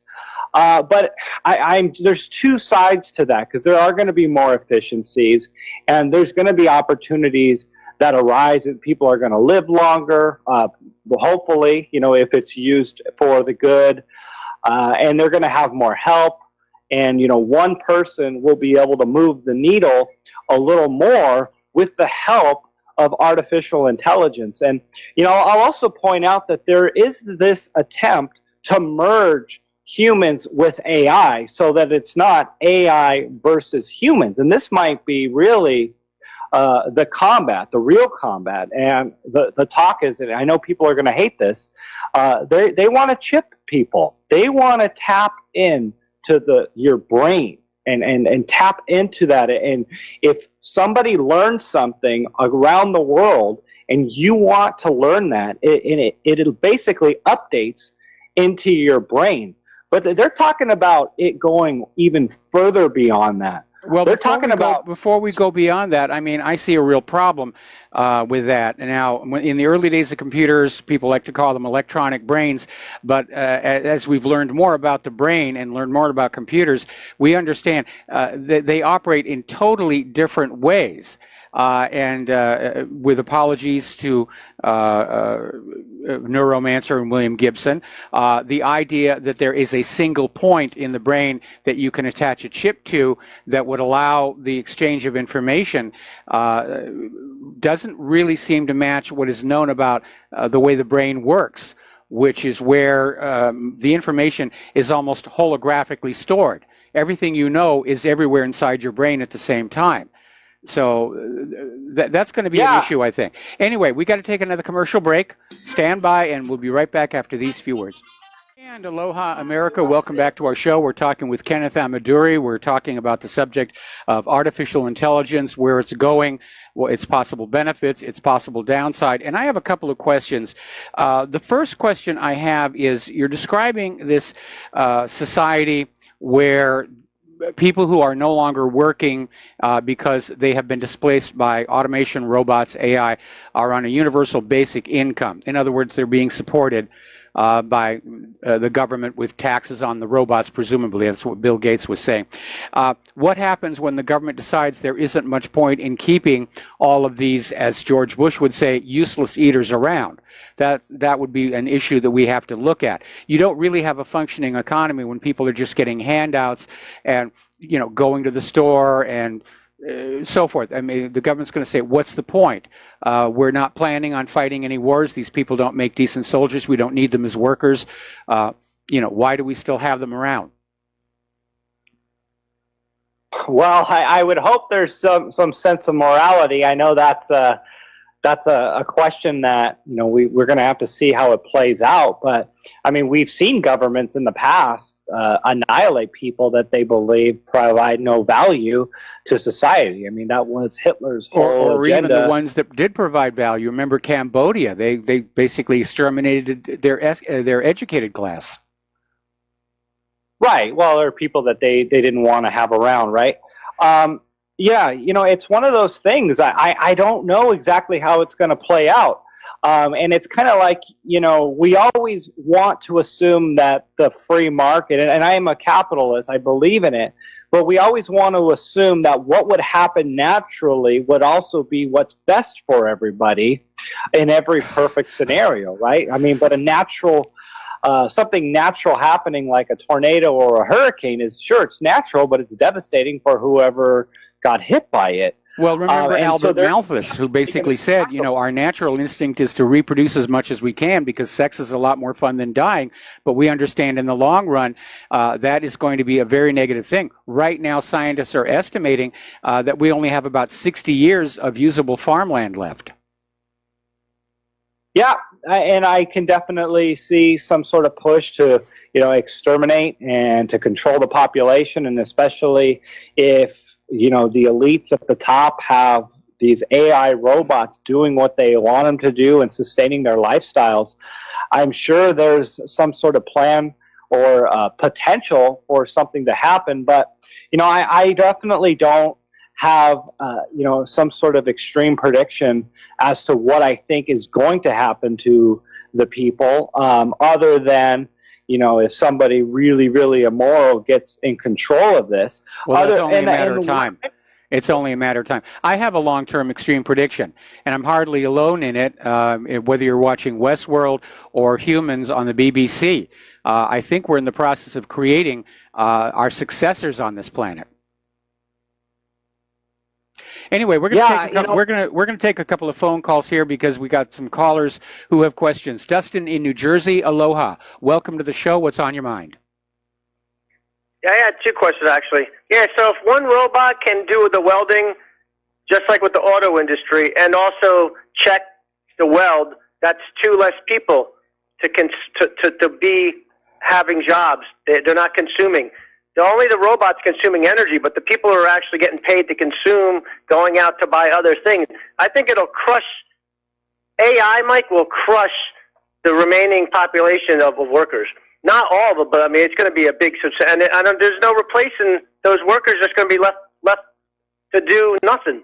Yes. Much. I mean, if I can just, and there's to an extent, I would agree with you on this. But consider what we've seen with Airbnb. There's 5 million rentals on every given day, 300,000 leases a day. So there's, they're advertising 5 million of them at any given time, and 300,000 leases happen every day. It's artificial intelligence coordinating these leases. This is to a small degree, not some major high level, but for sure. I mean, to have that happen, it's for sure is AI. And how many new entrepreneurs are out there? Sure, they're not necessarily making millions of dollars, but they're having some sort of new income, and now people have the ability to travel and to stay somewhere else for cheaper. So there's definitely going to be opportunities that arise from AI, and even for people now, there's a major shortage. They're talking about people who go into artificial intelligence making $500,000 a year. So there's going to be a lot of programming of AI, probably quality control of AI, all these things that we're talking about, and many other opportunities in sectors. But I agree that there's going to be a lot of destruction, just like we've seen in the past in other sectors. We're also going to see that in AI. But again, we don't know what we don't know, and I'm optimistic that there are going to be sectors that arise from this. Yeah, but you're talking You about sound a like that's very where I'm narrow, from. excuse me, Dustin, you're talking about a very narrow segment of the population that are working on these AI machines. When you're talking about welders and carpenters and bricklayers, there's a need for them all over the country. But when you're talking about people who are developing AI, it's really a very small part of the population. And at some point, the whole point of AI is it's learning on its own. At some point, you're going to see AI software being written by other AI. Yeah, and I think that's definitely a possibility. And does it ever get out of control? And does it truly replace the human mind? And that is the concern of even Elon Musk, that says, there's a 5 or 10% chance that we'll be able to stop it from completely destroying humanity. So, yeah, I don't think that that's a certainty, though, because, I mean, that's a very extreme example, and a lot of us, myself included, have been expecting, the financial collapse of 2008 to really, destroy the U.S. economy. I've been anticipating hyperinflation, and we haven't seen it yet. So I'm open to being wrong and open to seeing this play out in ways that we haven't really seen possible yet. There's a lot of new sectors arising. I mean, the cannabis sector, for instance, we're integrating blockchain into this, and there's tons of money to be made in the cannabis sector, as we know. I mean, $150 billion industry. And, with AI being implemented into this, there's so many new businesses that need to come online, and entrepreneurs that are willing to step out and act have the ability to make some real big money here. So I think it's about nimble and anticipating what's going to happen in the future. All right. Well, Dustin, you had another question? Yeah, it was about what happens if AI gets to the point where, I don't know if you remember Star Trek The Next Generation with Data, remember or Bicentennial Man, where it's so evolved. Wouldn't that be you created a sentient life form that you just can't turn off, right? Like, because you created like a life, right? Even though it's not a human being. You know what I mean? So can we get to that point, you think? Eventually? Yeah, that's something we touched on, I think, a little earlier, but I'll reference it again because I think it's important. It's once we connect these robots to the internet is what can't be shut off. And if the AI is connected in a million different spots and on the web, it's constantly updating, it's constantly evolving, it's inferring, and that's exactly what you're talking about. Is AI basically going rogue? And that's definitely a real concern. I'd like to step in here for a second in response to Dustin's comment here. We don't really still understand what our own consciousness is, why we are conscious when we're awake, what is our state when we're asleep. It's like when you go to the Johnny Depp movie Transcendence, where they ask the AI, are you self-aware? And the AI says, that's a good question. Actually, it was, can you prove you're self-aware? And the AI says, that's a good question. Can you? And that's the really heart of the matter. We may see AIs evolve to something that we would not recognize as consciousness or sentience. It may be something totally different. But it is a process of evolution. But I think it's still a life form, though, right? Because if it can think for itself and make decisions without somebody else inputting anything, then would that have a right to live without having a kill switch? You know what I mean? I think that's something that is definitely going to start crossing people's minds. I was thinking about that. I don't know if anyone's going to have a heart for an AI robot, and if AI robots are going to start getting protection from the governments. We know Sophia was the first robot that got a citizenship in Saudi Arabia. Maybe you saw that, the Hanson Robotics. Sophia actually got a citizenship. So yeah, we're humanizing these robots, and how far down the rabbit hole is that going to go? And again, it's unknown. I think that we're going to start merging with AI, and when it comes to self-awareness, I think, and I know we were somewhat debating how much they can chip our brains and how deep they can tap into our neural networks. But they're already doing this. They're already testing this on rats and other animals, and they're uploading information into one animal, and it's uploading and updating in another, and they're learning things that they never knew before. And they're talking about, from even a luxury perspective. Imagine this, tapping into the same part of the brain where you dream and you think something is real. So say I go skydiving and I have this experience and I want to upload this information into someone else's brain. All of a sudden, that person now thinks that they went skydiving because it tapped into a part of the brain that thought it was real.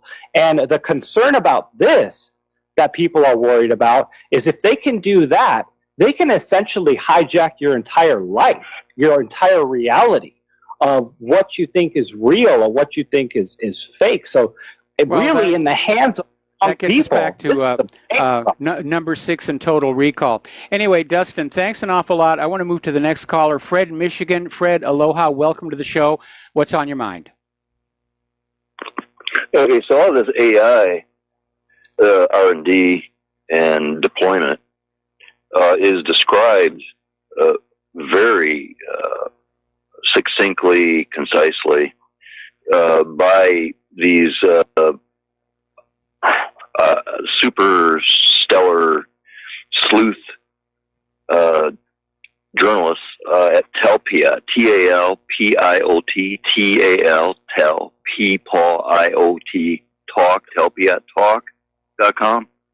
I might have mentioned the book Israel's Edge, the Talpiot program by Jason Gewirtz, G-E-W-R-I-T-Z, Jason Gewirtz.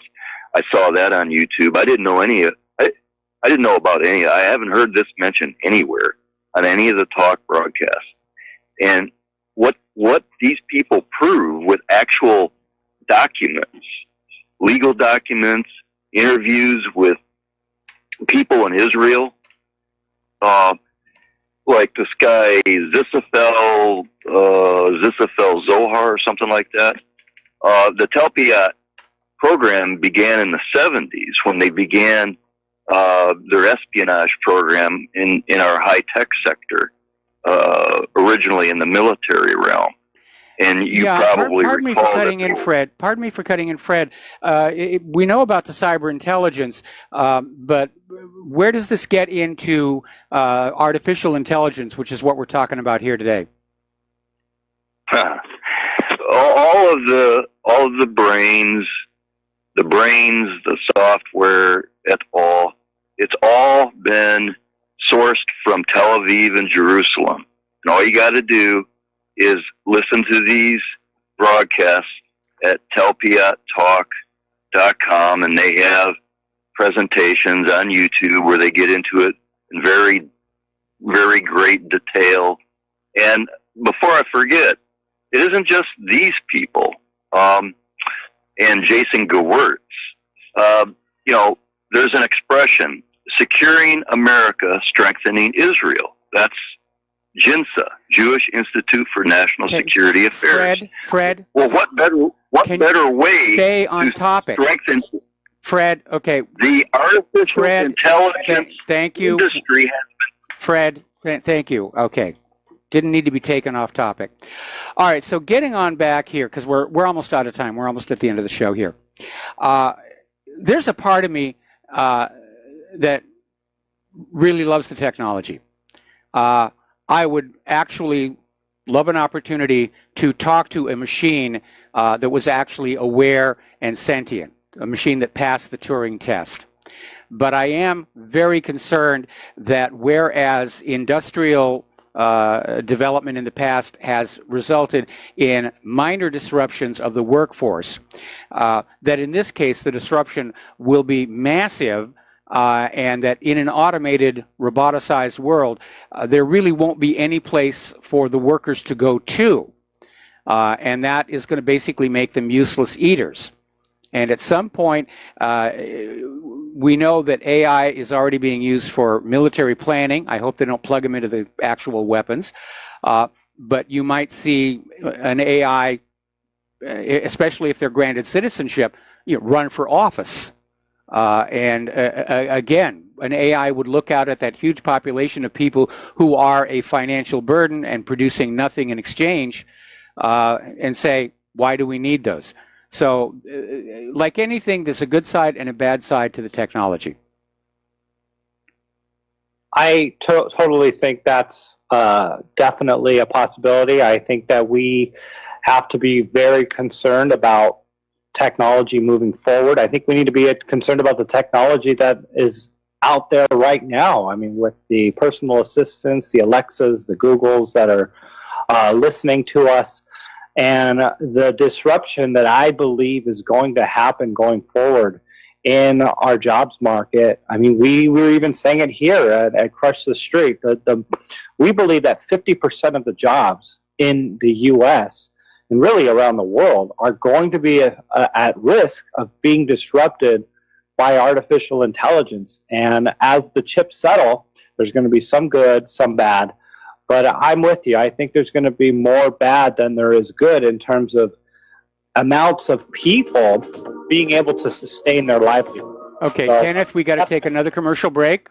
We're going to be gone for 3 minutes, and we'll be back with the last segment of our program after these few words.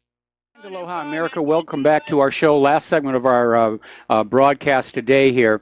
And we're talking with Kenneth Amaduri, and we're discussing artificial intelligence. And Kenneth, let me share with you the reason for my caution. I'm not a Luddite. I do love technology. I've spent most of my life around technology. But we have seen in the past where new technological developments are rushed out into the marketplace before it's really understood that there are problems. Two examples that come to mind, of course, are vaccines, which are constantly being sold and promoted, and now we're finding out they cause other problems like autism, possibly even Parkinson's. GMOs were rushed on out there. Now we're discovering that glyphosate is a probable carcinogen. So what happens when somebody comes up with the first really slick AI, which they already have, and it's rushed on out there and allowed to self-learn without really looking for what could go wrong, because corporations don't look for where their products might go wrong. That makes the stockholders upset. And that's the reason for my caution, that we not take that step into creating these super intelligent systems until we really know they're going to be under our control. They're going to be a benefit, that there is some way that they cannot be turned to ill use, which is a tall order. I understand that. Yeah, it's a very, very big concern, and that's why I'm glad we're talking about it, because I think that's the only way people are going to be cautioned on a large scale, is discussing it on platforms like this and YouTube and the internet, and not just the mainstream media that spoon feeds us everything, but really decentralized networks that just talk candidly. And again, we don't know what we don't know, so we don't exactly have a complete understanding of how this is going to unfold, but we're discussing it. And the fact that we're asking these questions should give us concern for the future, because my hope is that we're discussing things to the audience here that maybe they haven't thought about, or maybe, we said something here that will give them concern and say, hey, I see the possibility of this happening. Number one, how am I going to get through it financially? And number two, is this a threat to, my family? All right, there are two guideposts that we can use in trying to figure out what's going to happen with this new technology. The first is history, looking back at other times when there have been major disruptive new technologies. And the second is human nature itself, especially the human nature of people who are very rich and seek more money, who are powerful and seek more power. And we've only got about a minute left here. Share your website with our listeners, please. Well, thanks for having me on, Michael. I appreciate what you do here, and keep on doing it. My website is crushthestreet.com. You can get some more information on the report at crushthestreet.com/AI. We just produced a small documentary at Crush the Street discussing some of these ideas, but things are changing fast, and I look to be covering this and learning and hopefully trying to keep up with AI as much as possible. All right, well, that's our show today. There's the music. Thank you for spending time with us, Kenneth. And everybody stay tuned for John Stadmiller. He's got lots of interesting things to share with you. Please take what you learn here, share it with other people, talk to them face-to-face, use email, forget about social media. And please remember, tomorrow's show is going to be a replay. Claire and I are going to be away. Well, not really away. It's a staycation. But we'll be back on Monday. So have a good weekend, and aloha, America.